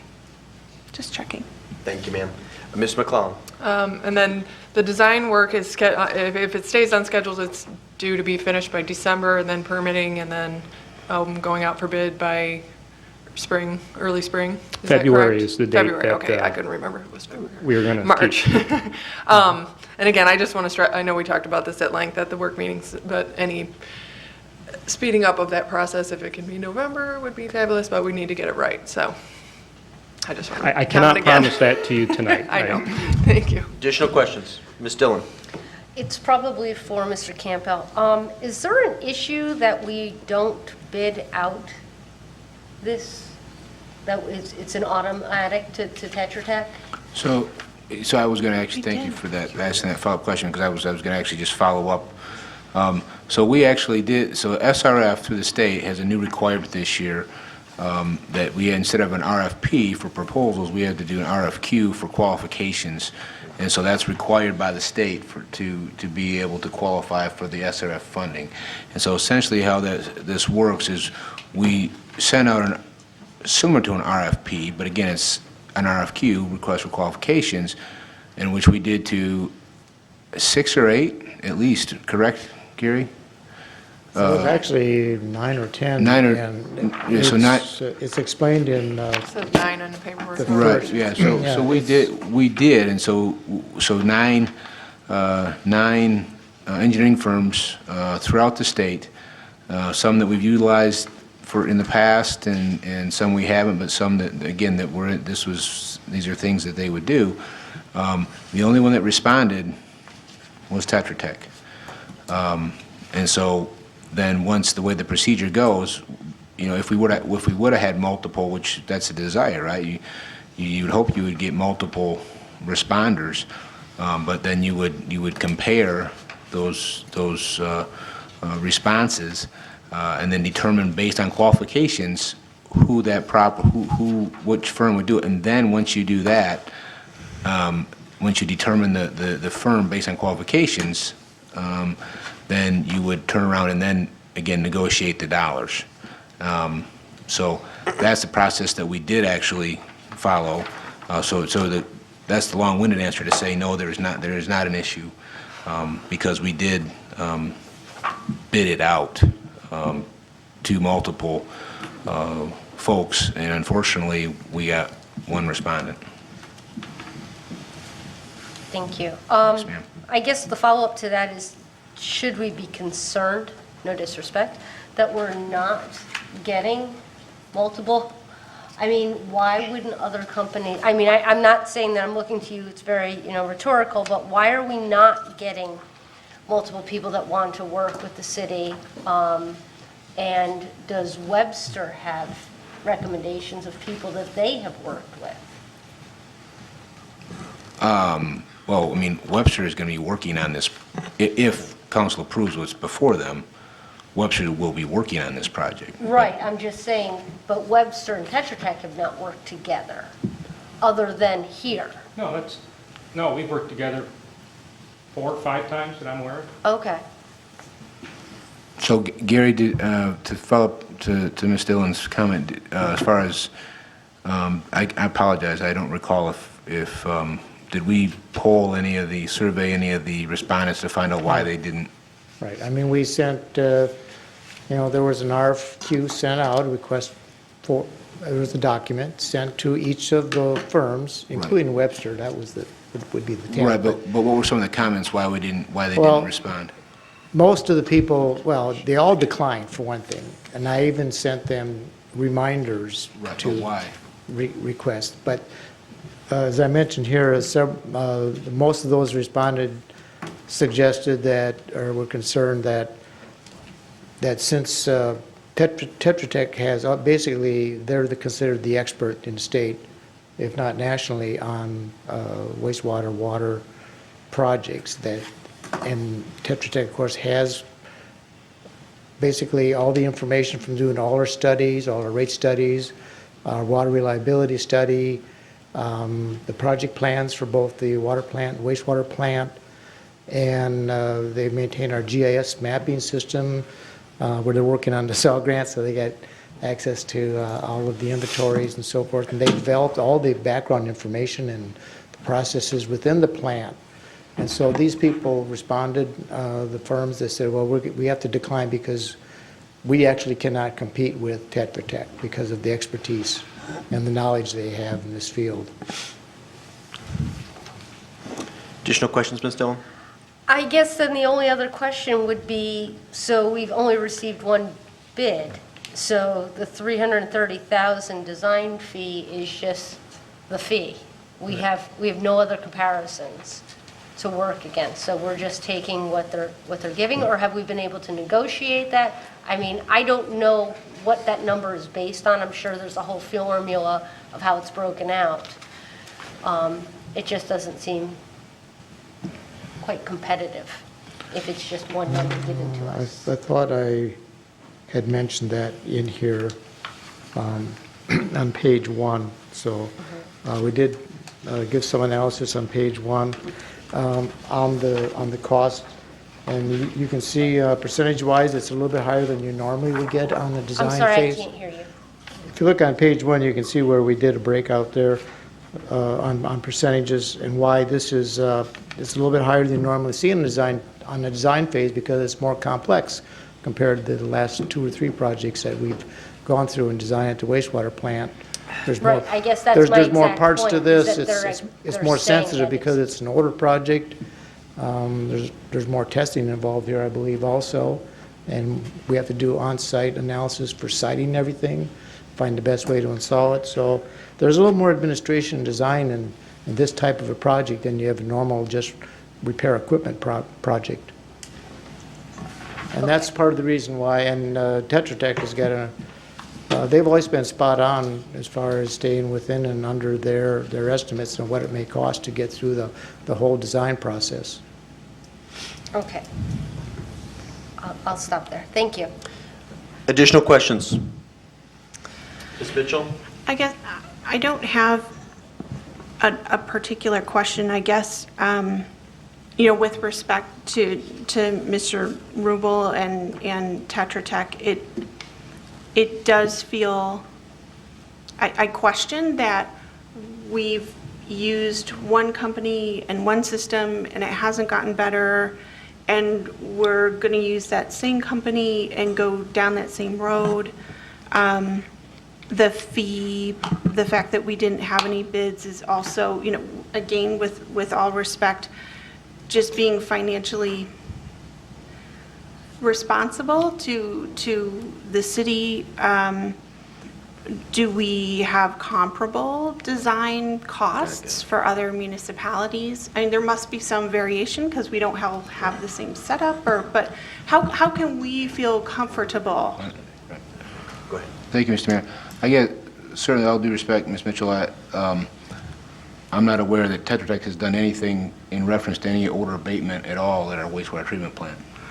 I mean, they did help us 2 years ago, maybe, when you kind of did the walkthrough and said, here's some possible things to, basically, and this was well before the extensive odor study that we had done with, but as far as they walked through, and there was some, some cracks here and there that needed to have some things sealed up, and I believe a carbon, help me out, filter for the That's correct. Canister filter. Canister filter, for some but again, they were not involved with the odor scrubbers. They've not done anything that I'm aware of, the staff's aware of, to contribute to the odor. So I want to make that clear that they haven't done anything to make this odor worse, or they haven't done anything I've scrubbed our records. We have not been retained in the last 20 years to do anything with odor control at the Saline wastewater plant other than to write your project plan. That's all we've been retained to do. Mm-hmm. So to say it's gotten worse or we haven't been able to improve it, we haven't been hired to improve it before. And that is not at all what I was implying. What I was trying to say is we've gone in one direction, and I am newer to council, so, I appreciate the education, Mr. Campbell. We've been going in one direction. Are we continuing down the path and perhaps not getting the result we want? I just want to make sure and feel comfortable about bidding and about our choice, so. Actually, Mr. Scull, do you want to comment? Yes, I would like to make a quick comment. Tetra Tech has been our go-to engineering firm, that's true, for the last few years that I've been with the city. They designed the water plant, they designed several stages at the wastewater plant. They know more about the plant and the situation. With Webster, I feel it'll be a great choice. The fact is, we did go out and try to get additional bids. We didn't get any. So the question is, we proceed this way or we open it up all over again. And I'm not sure what that does with the funding or the project timeline or any of that. Tetra Tech I'm on the phone every other day asking for free help and they give it to me. So I feel they're a great company. And again, they know more about the plant and the water system and most of the other things physical with the city than any other firm. Thank you. Additional questions for staff or our guest? Gentlemen, thank you very much. Appreciate your time. There's a motion on the floor moved by Gearboss, seconded by Dillon, to acknowledge receipt of the September 7th, 2017 memo from City Superintendent Engineer Rubel. If there's no further discussion, all those in favor of the motion signify by saying aye. Aye. Opposed, say nay. Ayes have it, the motion carries unanimously. The subsequent motion will be a motion to approve or not to approve the Tetra Tech proposal at an amount not to exceed $330,000 to design the odor abatement SRF project, including plans, specification, bid documents, and MDEQ permits, and to authorize the mayor and clerk to execute the professional services agreement. Move to approve. The Tetra Tech proposal. I'll let CO be the mover, and was that McClellan? Yep. Thank you. Discussion on the motion? Mr. CO? I think at this point, it's critical to move forward. Tetra Tech, I believe, at least in my experience working for the city and now as a city council person, has always been an excellent engineering firm.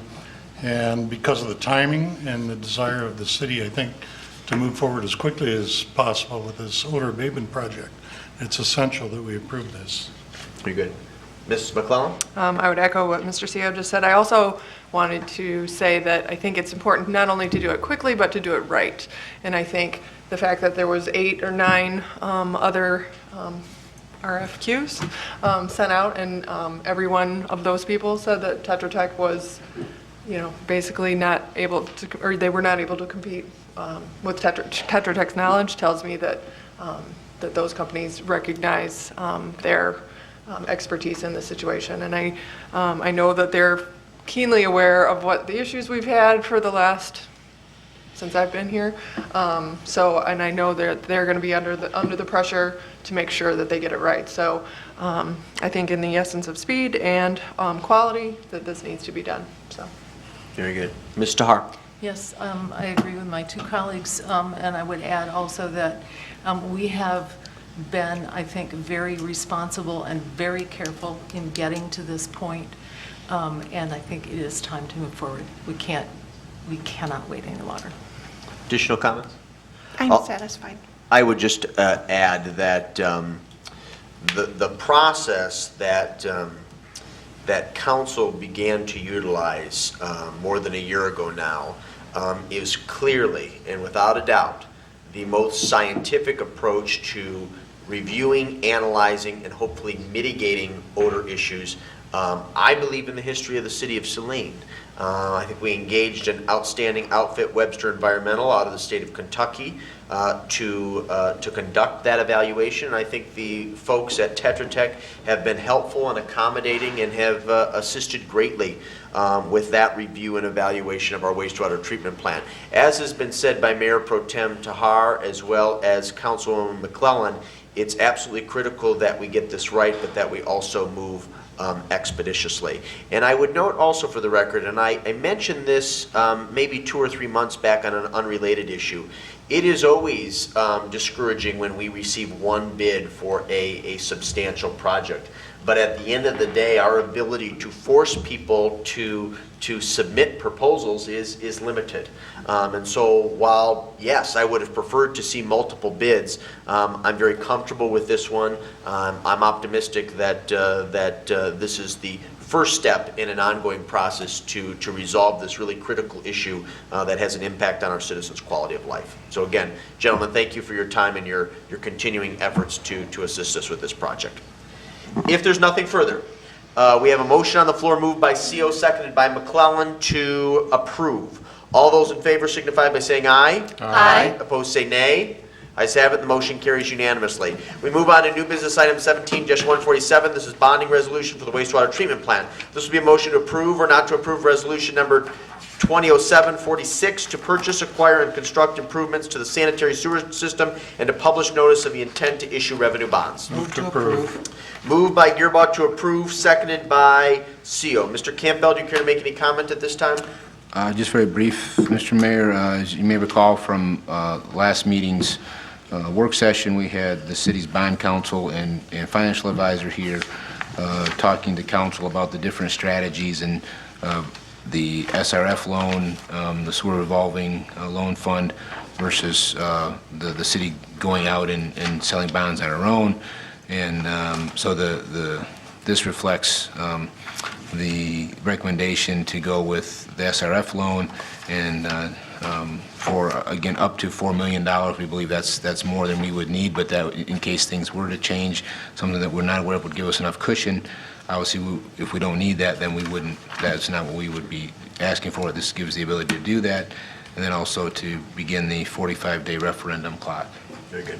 Questions for our city manager? Ms. McClellan? How does the information that Mr. Rubel got that said that the state was going to potentially have up to $100,000 versus $50,000, how does that affect this? Or does it? Well, certainly it's right. It'll be another $50,000 that will be forgiven. Okay. Additional questions? Subsequent discussion? No, then it's been properly moved and seconded by Gearbox and CO to approve. All those in favor signify by saying aye. Aye. Opposed, say nay. Ayes have it, the motion carries unanimously. We move on to new business item 17-148, Comcast Cable Franchise Agreement and PEG-free renewals. This will be in motion to acknowledge receipt of the September 6, 2017 memo from City Manager Campbell and to approve or not to approve the Comcast Cable Franchise Fee and PEG-free renewal agreement and to authorize the City Manager Campbell to sign. Move to approve. Will you acknowledge as well, Mr. Seal? Yes, I will. Thank you, sir. Is there a second? Second. Seconded by Councilwoman Mitchell. Mr. Campbell, the floor is yours. Thank you, Mr. Mayor. So this is the time for the current Comcast Cable Franchise Agreement and PEG fee renewal. They're for 10 years. We back in 2008. I'm trying to think. Mayor Morrow may have. You know what? He wasn't even on there yet. So on council, but I think maybe Mr. Gearbox, when his first term on, I think they dealt with the Comcast. But so this is essentially where Comcast, any cable provider for that matter, but Comcast is the one in our community that we enter into a franchise agreement to use our public rights of way to run their wires and such, their infrastructure. And so it's what's proposed is renewing the same amount as the most recent one that is expiring this month. So 5% franchise fee and then 2% PEG fee, the public education governmental channel. And those dollars, those PEG fee dollars, some of you may recall, those dollars can only be used for equipment, bricks and mortar. They can be utilized for paying down bonds and that type of thing for debt that was taken out to build something associated with this. We also in 2008 was the first year that we were able to start collecting the PEG fee in addition to the franchise fee. We were one of 3 communities that actually filed suit against cable companies to say, hey, because they were pushing back saying, hey, you're not, you shouldn't get this or whatever it was they didn't want to do.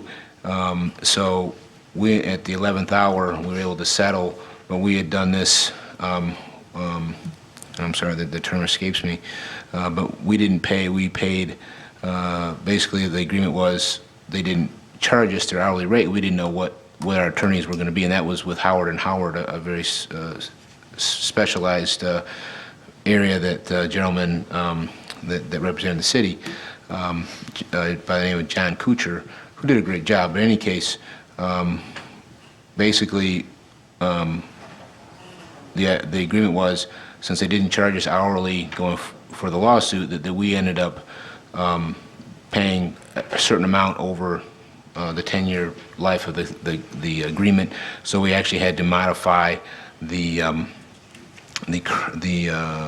then current agreement with the schools, because you may recall, we partner with the schools on to operate our Channel 18, providing programming and the like.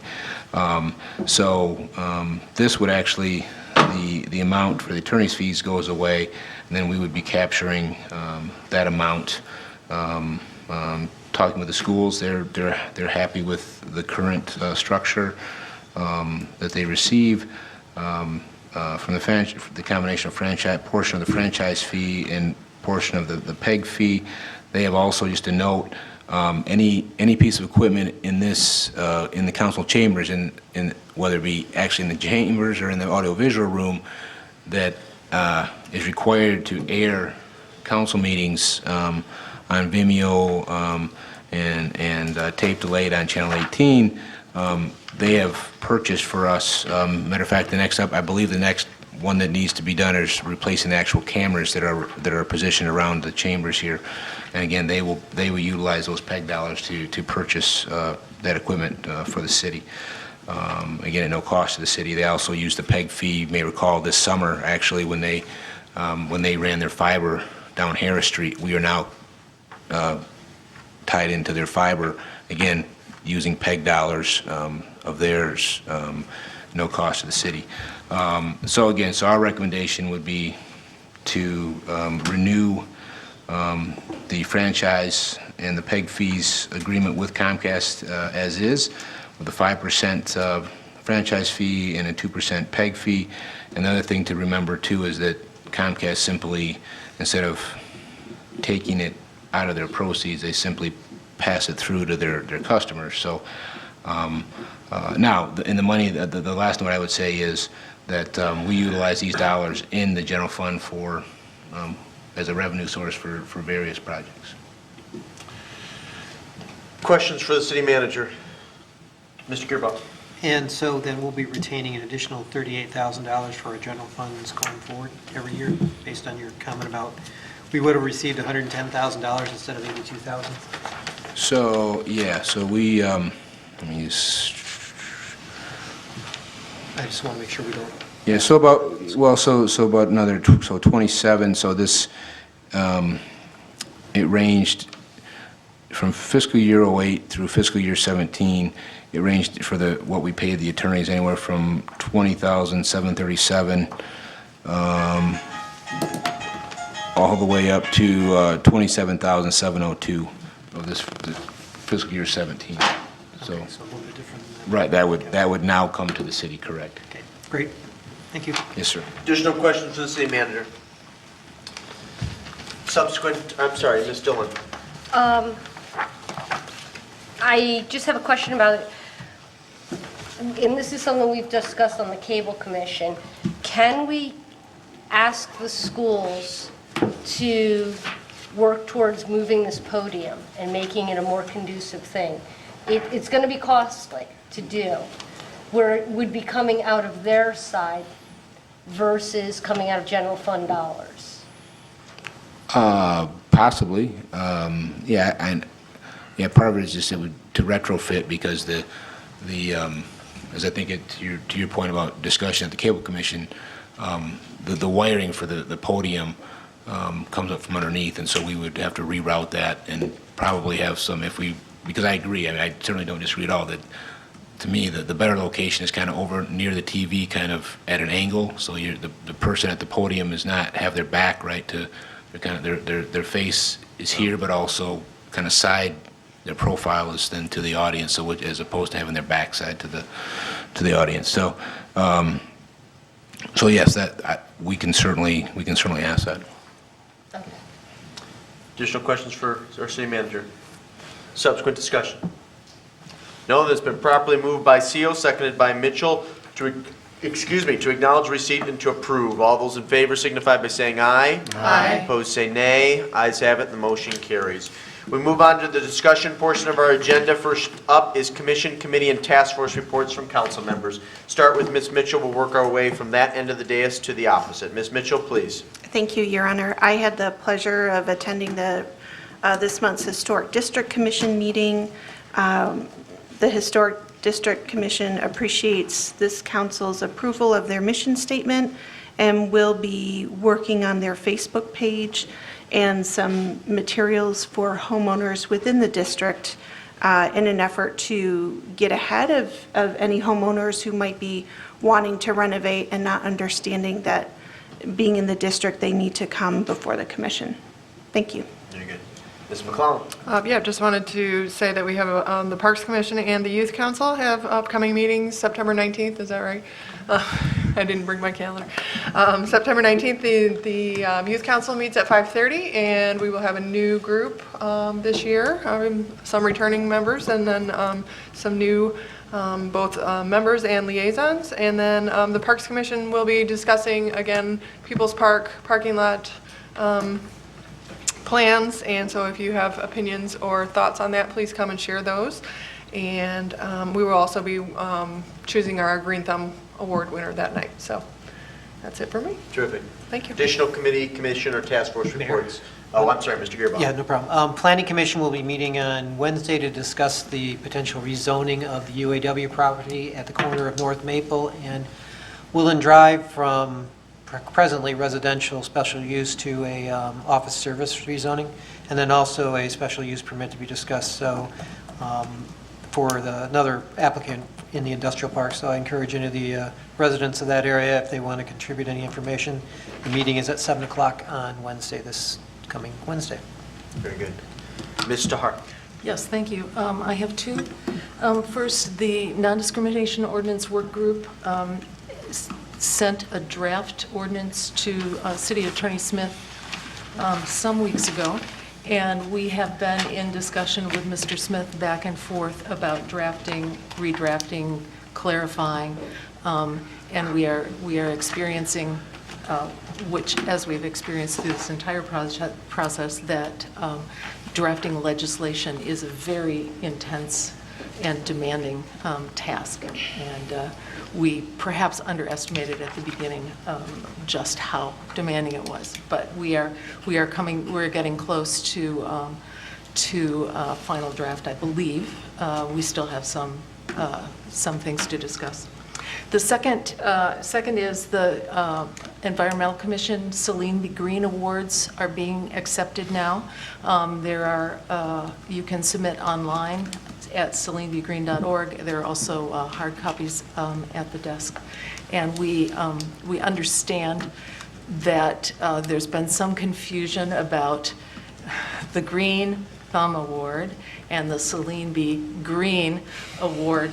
And so we'll be looking at changing the timing a little bit so there's a more clear distinction about which is which.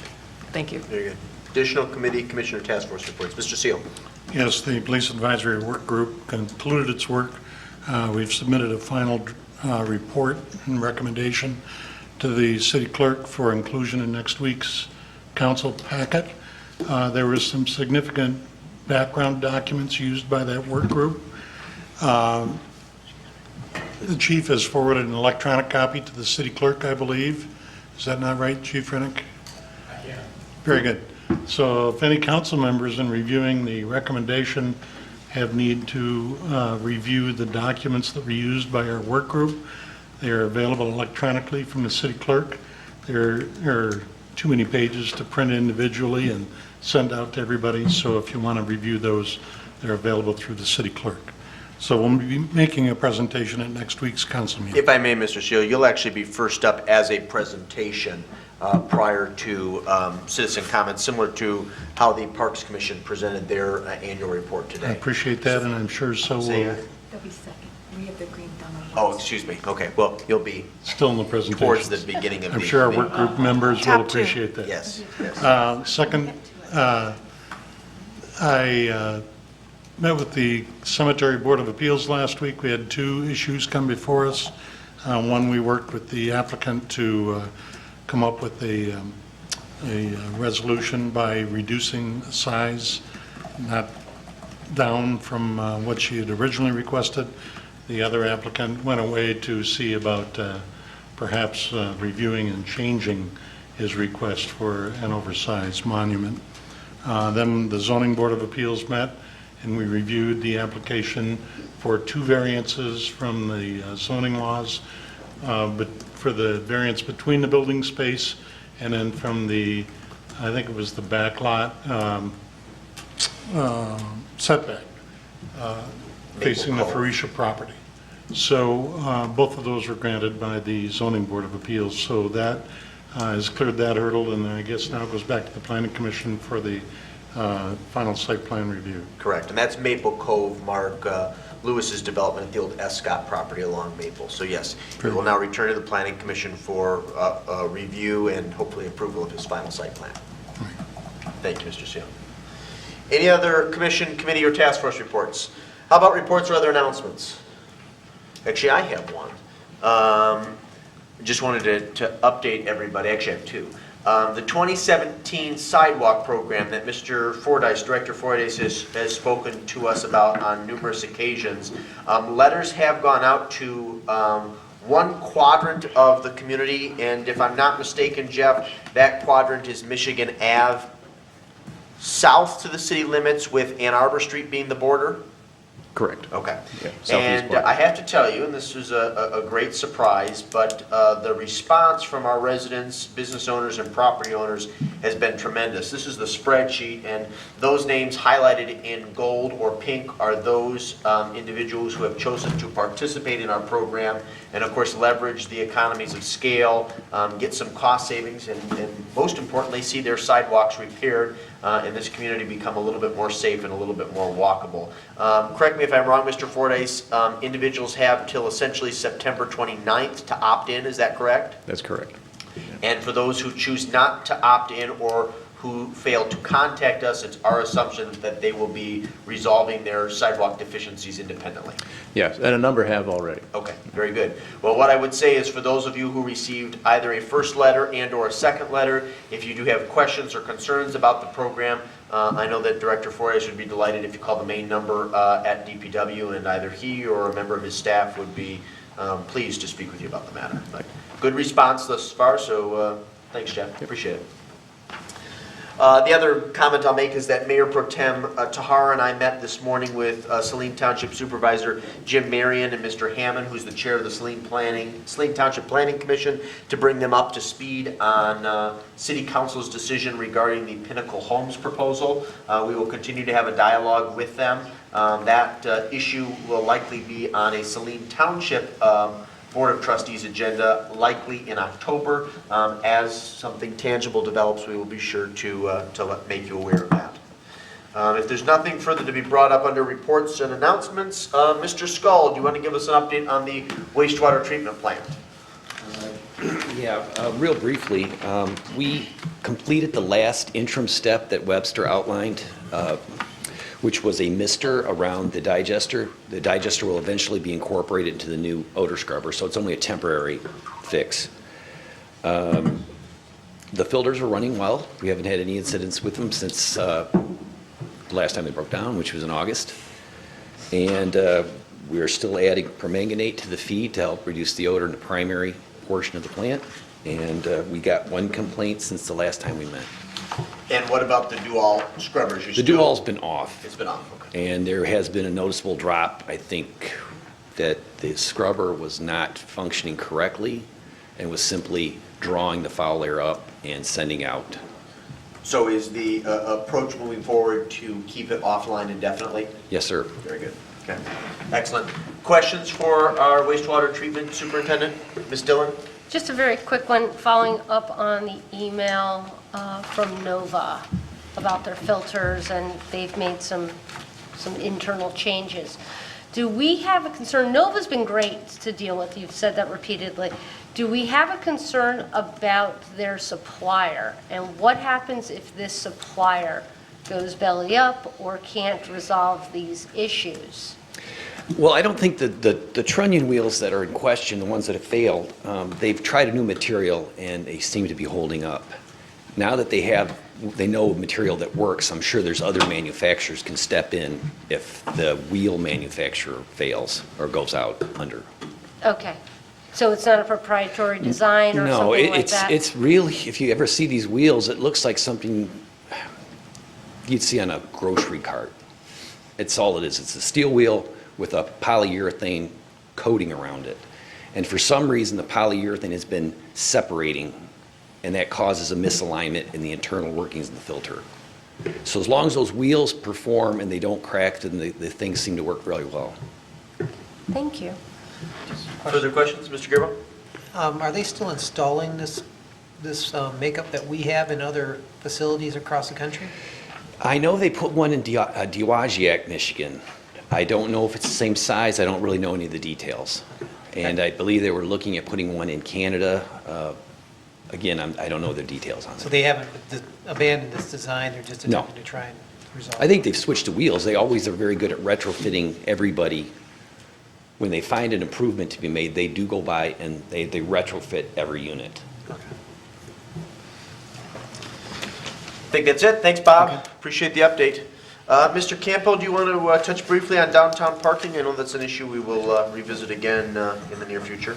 Sure thing, Mr. Mayor. You may recall a couple meetings ago with a work session, Saline Main Street presented their recommendations and such, and one was to consider going from the current 4-hour parking Monday through Saturday, 8 a.m. till 6 p.m., instead of 4 hours at a time, to 2 hours.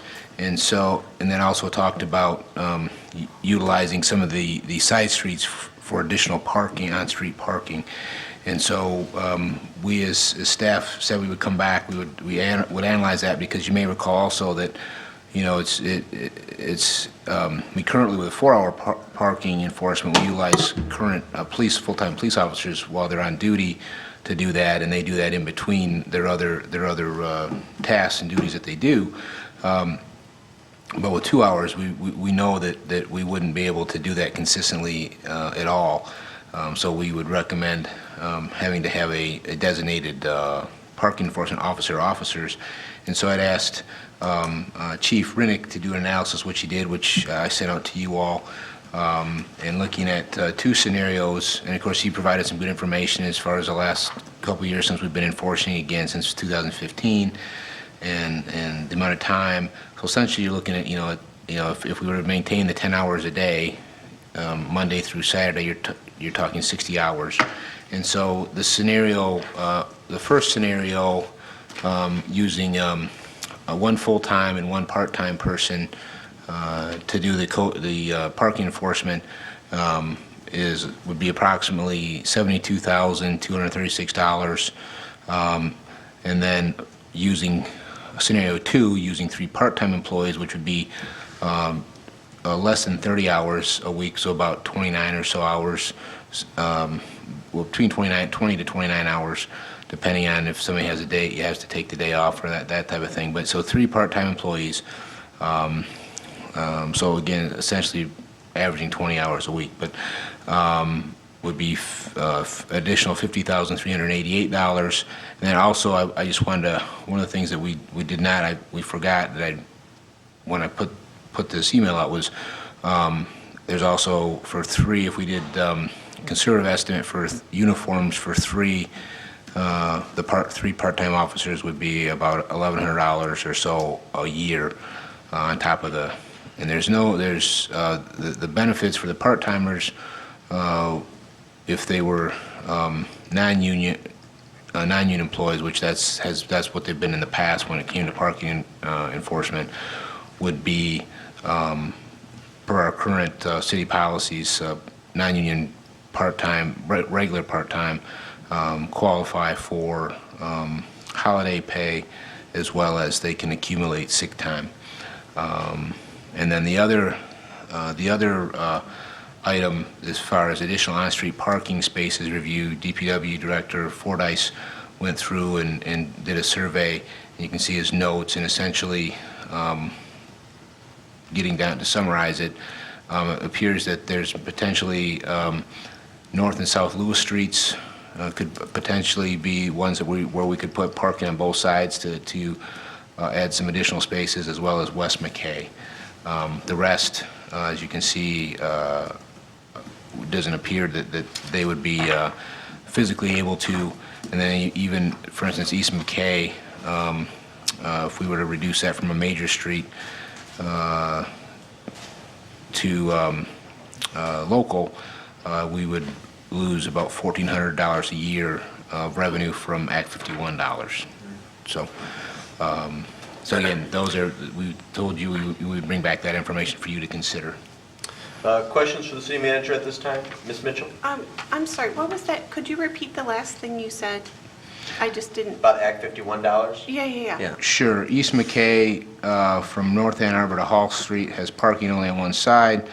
If we change this to allow parking on both sides, it would become, East McKay would have to go from major street designation to local street designation, which we would then lose out on about $1,400 a year from Act 51, which are state dollars that we receive. I see. Because Okay. it's gone from, it would have to go from a major street designation to a local street designation. I see, okay. Additional questions for the city manager? Ms. Dillon? What would be the approximate cost to lease parking lot space at one of the churches per year? The quick answer is, I'm not sure. We've not asked that question. Okay. Can we explore that option as, so that we're looking at all options when it comes to spending dollars?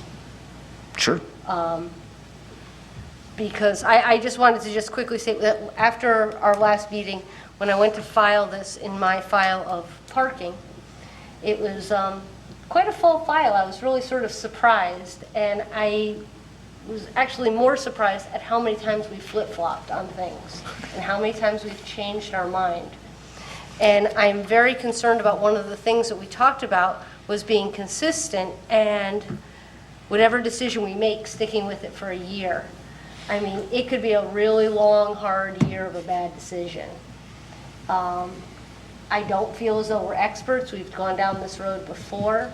And after our meeting, when we discussed 2-hour parking, I got a lot of calls from downtown businesses and as well as residents who were like, what are you thinking of with 2-hour parking? And I don't know that changing our parking to 2 hours is going to be the best thing for our city. I feel like what we're going to be doing is policing employees, not patrons. And if we can find another avenue in which they can park, it would free up the optimal parking spots for patrons. Thank you. Let me say this real quick. I also, I share some of the concerns about 2-hour parking. I've also talked to a number of community members and business owners. In addition to my concerns, based on the numbers that the city manager provided via Chief Rennick, I'm not aware of how we would be able to afford additional enforcement. We would have to cut back somewhere else, and while our budget is balanced and while we have a history of being excellent stewards of public resources, things are still pretty lean around here.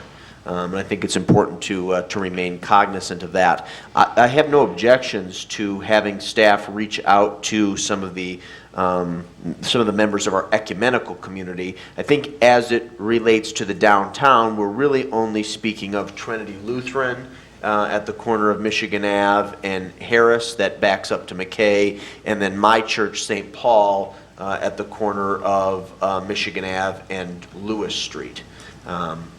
Obviously, the First Presbyterian Church of Saline has no parking. They utilize existing city lots or street parking, and they may have an arrangement with a Quantum Signal for Sunday worship. So unless anyone else objects, I have no problem with staff reaching out to those two designated faith communities. Does that sound okay?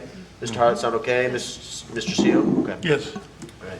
Are there other questions? Obviously, we're not making a decision this evening. This will come back for action and additional discussion, but are there further questions for the city manager regarding the report he provided about parking enforcement? No? Okay. Well, we will revisit this, and Mr. Campbell, as soon as you have an update about what you heard from I mean, I can tell you for my church, it would be something that you would propose and then would have to go to the church board because it's a policy decision. So there may be a little bit of a gap between when you communicate with them and when you hear something tangible. Okay. Electronic use policy. Mr. Campbell, again, I know similar to the downtown parking analysis or the downtown parking analysis relating to enforcement, you did email out a draft of this to council. I don't know if it was today or last week. Thank you, Mr. Mayor. Yeah, I believe it was Friday. Friday. Okay. You may recall the last time, a couple meetings ago, when City Attorney Scott Smith was here, some of the questions, comments, and so this was City Attorney's Office attempt at addressing some of those comments, issues, concerns. And so when I sent this out to see if there was any questions or comments prior to the meeting, but because the substantive changes were in relationship or related to the concerns about how council fell underneath this policy. So happy to discuss or see what people think about it. Any additional questions? What are your thoughts? Are you comfortable with it? Would you be inclined to see it on an upcoming agenda as an action item? Mr. CO, I'll start with you. I think that like any other piece of equipment the city provides, like if they allow you to use a city vehicle to travel somewhere, they have the right to tell you certain things, like you can't smoke in the car, you can't use a cell phone while you're driving down the street, you can't text, you have to obey all the laws and so on.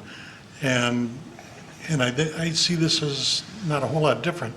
They'd be providing a tablet computer for each of us, and I think that they have the right to, within some reasonable parameters, instruct us what to do while we're using that piece of equipment. Okay. So you're in favor of bringing this forward, or bringing this document forward at an upcoming meeting for consideration and adoption? I am. Excellent. Ms. Dillon? I just have to say that I'm a bit concerned that with each revision, this document seems to be growing. We're up to now a 7-page, single-spaced document. It's very elaborate. It is very detailed. But at the same time, I feel as though, and this has been my concern all along, that I don't feel as though elected officials should fall under the same umbrella as city employees. I think that I'm just not sure, and there's a lot of scenarios that I've tried to work through in my head, that I'm not sure if we would be I'll speak for myself, would be perpetually violating this policy. Prime example is if Mr. Campbell were to say to us, you know, DOT is going to be out doing something on the roadways from 2 a.m. on. He's relayed that to us. That's not an official city communication. So if we were to relay that communication out to the public, we are violating this policy. Because it's not coming as an official statement from the city. Yeah, well, I guess I think that's, all due respect, splitting hairs. I mean, I think, where's the portions where they use examples? So section 4, standards applicable only to council members, I think gave specific examples. In order to avoid adverse legal consequences, council members shall avoid using social media or other communications to communicate about a specific matter pending, anticipated to come before, or decided by the council regarding which the council I is to exercise quasi-judicial authority. I is to base its decision solely on the information that's part of the official record, or I is dealing with some confidential matter. Examples: such matters include decisions on PUD projects, liquor license revocations, and some personnel issues. I'm not sure. I certainly apologize. I'm not understanding the example you just gave. I think would not fall within one of those examples under item C, 4C. I just think there's a lot of examples in that regard about what we say. And if we make comments about how we feel about a certain issue, I have a lot of reservations about this policy still. I do understand in theory what it's doing and what can be done with city devices, but I do feel as though it is still pretty much a gag order. We did sign an ethics pledge, and I feel as though that was, keeping us to a certain, criteria and expectation. And I'm just not sure about this. Okay, Ms. Tahar? I'm willing to have it come to council for action. Okay. Mr. Gearbaugh? I agree with Ms. Tahar. Okay. Ms. McClellan? I also agree that it just should come to council at this Okay. point. Ms. Mitchell? I could not support it as it's written right now because the language in particular under number 4, item Roman numeral number 4, we are supposed to understand that we have to avoid using social media or other communications to communicate about a specific matter that's anticipated to come before or be decided by the council. So that is everything within all of these boundaries of the city. It's really unenforceable. I'd be perfectly happy to remove section 4, and I would vote for it quickly.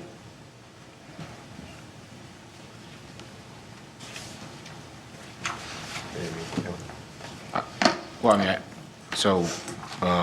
as I understand it, it seems that there's a consensus of, well, I'm not sure where you stand, Mayor. Well, this is hardly the most important policy matter that we're going to deliberate or debate on. There is some significance to it, no doubt, but I agree. I think at this point, it's time for an up or down vote. And what I would say, what I'm keenly aware of in legislating is that you very seldom get everything you want. And if I get 75, 80% of what I want, I consider that success. I think if we strive for perfection, it's not achievable in a legislative with a legislative body. I also think that these types of policies are sort of living, breathing documents and not antiquated dictums. And so if it became appropriate to change or modify something, I would be inclined to have that discussion and that debate. So again, I'm not to belabor the point. This should come back at a subsequent council meeting. If council members want to vote no, vote no. If you want to vote yes, vote yes. But I think we've come to the point where action would be appropriate. Okay, if there's nothing further on the electronic use policy, Mr. Gearbaugh wanted an update on Fairdean and Smokehouse Barbecue 52. I can actually probably provide the best update on the Fairdean development. As Mr. Campbell, our city manager, communicated to council, he did touch base with Damian Farrell subsequent to our last meeting to relay a number of concerns and opinions that were articulated by council members. Subsequent to that, I had Eleanor Getzman in the city manager's office reach out to Mr. Farrell to set up a meeting between Mr. Campbell, myself, and Mr. Farrell. I've always had a good rapport with him, and I wanted to further elaborate and emphasize some of the concerns that were shared by council, the most critical being that the time has come to demo and to remove that house. And if we're at an impasse for a finite period of time and the property needs to be graded and mowed, I think that's acceptable. But it is sort of a blemish on that area, and the house needs to go. So anything we can do to assist him in expediting that, I think would be a positive change.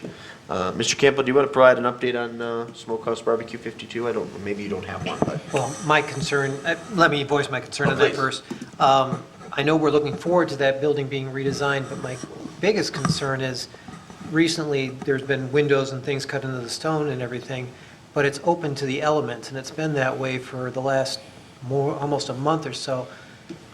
From my perspective, I'm concerned about potential damage, but what is our building code and our requirements on it? So I don't want to see a building necessarily be damaged through neglect if something isn't happening, although I see lights and everything in there, but that concern of having those windows and everything open with water and everything else pouring into it really is an issue. I'm concerned from a safety and public building standpoint. So your issue, Mr. Gearba, is less about Smokehouse 52, it's about the renovation Of the rehab to building. the second and third floor where they're transitioning to condos. And I don't know what else to call that building, but it's that building. Yeah, And- Bill Burkhart building. Because everything that's going into it is going to be damaging it beyond Sure. potential repair. We can certainly follow up and report back. Thank you. Okay. Ms. McClellan, did you? The other question I had in regards to that is the dumpster that's out in the front of the building, how long that's going to be there and how that affects the other businesses in the area, just having that there. I know it's a special thing that was allowed to be there, but, I mean, is it going to sit there for 6 months? Is it going to, kind Right. of where that's at? Yep, absolutely, we can do that. All right, is there anything else an individual council member would like to bring up under the discussion portion of the agenda tonight? No, then we'll proceed to public comments. Under the Open Meetings Act, any citizen may come forward at this time, make comment or question to City Council. This public period will be limited to 3 minutes per person. Anyone who would like to speak is requested, but not required to state his or her name and address for the record. Are there citizen comments? Mr. Peters, please. Jude Peters, 509 Springbrook. Good evening. I'm here tonight on behalf of the Saline Canine Crusaders. We're an all-volunteer organization, grassroots, and we support animal shelters within our immediate area. But due to all the hurricanes and the flooding in the Houston area, we've decided to reach out and try to help the folks down in Houston. So what we're going to do is from today till October 8th, we'll be receiving donations of pet supplies, and we get enough donations by October 8th, we'll be shipping them down to the Houston area. Some of the things we're looking for would be dog and cat food. They lost everything down there in that flood. Cleaning products. Shelters do a lot of laundry. They always need laundry, soap, bleach, items like that. Used towels and blankets, collars and leashes, Tupperware bins, buckets, brooms, brushes, anything shelter related. So I just wanted to let the community know that we will be collecting these items. The city's been very good to give us a spot. We have a location out here in the parking lot under the carport back where the 2 dog kennels are at the very end, and people have already started to drop items off there, and I come around daily and I pick them up. A couple other spots that we have for drop-offs would be Wags to Whiskers, that's down by the Imagine Theater. Pets and Things is over by Bush's. All About Cats, they're up behind Tim Hortons. The Friends of Michigan Animal Rescue, they're in Bellevue. That's one of our major rescues that we provide services to. And Bridgewater Pet Boarding. You can drop off items in any of those places. So again, I really appreciate the community's support on this. And let's see if we can get a truckload of animal supplies down to the Houston area. Very good. Now, Jim, if you wouldn't mind staying put for just a second. You're also accepting products that, I can't think of a better way to articulate this, that would be used by humans? No. No, just pet supplies? Right, just Okay. mostly, yes. Anything you find in the pet shelter, well, humans would use the brushes and the brooms and Right. buckets and things like that, but Okay. no. Okay. No. But not like clothing or personal hygiene products? Nope, Okay. nope, just things you in for a shelter. Very good, excellent. I appreciate your leadership on this, and yes, people can donate things 24 hours a day. There's a drop-off under the pavilion behind the police department. Correct. And real quick, just make a quick suggestion to maybe help solve the Salt Springs dilemma. That is simply put in the crushed limestone trail for a fraction of the cost. And that would give you an access to the park and would cost very little. Very good. Thank you, Jim. Appreciate it. Additional citizen comments? Mr. Olson, please. John Olson, Saline Area Chamber of Commerce. As you know, every year the Chamber puts on the Citizen of the Year Award in the spring, and in the fall we put on our Business Award. And we've had application spots up on there for a little while, but I was out of town for the last council meeting, so our time's a little close here, but we are accepting nominations for the small business, which would be 20 members or less, and the large business would be 21 or more, and we will accept those through Wednesday, the 13th at 5 o'clock. So time is getting a little tight, but we've got quite a few in, but we'd like to see even more. Excellent, thank you. The Enterprise Award's a marvelous program and great way to recognize our large and small businesses, so thank you for your work on that. Additional citizen comments? No, then please note our next meeting is next week. We will have a work meeting beginning at 6 p.m. to resolve and to come to agreement on non-union employment issues, an item we discussed in the past with legal counsel, specifically Steve Gerard. I suspect that we'll be able to wrap that up within 45 minutes to an hour, and then we may begin our dialogue and discussion about expansion of the wastewater treatment plant. And then again, we have a regular meeting that begins at 7:30, and our next meeting subsequent to the 18th is on October 9th. There are no absences this evening, so the chair would entertain a motion to adjourn at 9:49 p.m. So moved. Moved by Gearboss, seconded by Dillon. All those in favor of adjourning signify by saying aye. Aye. Opposed say nay. Ayes have it. This meeting is adjourned.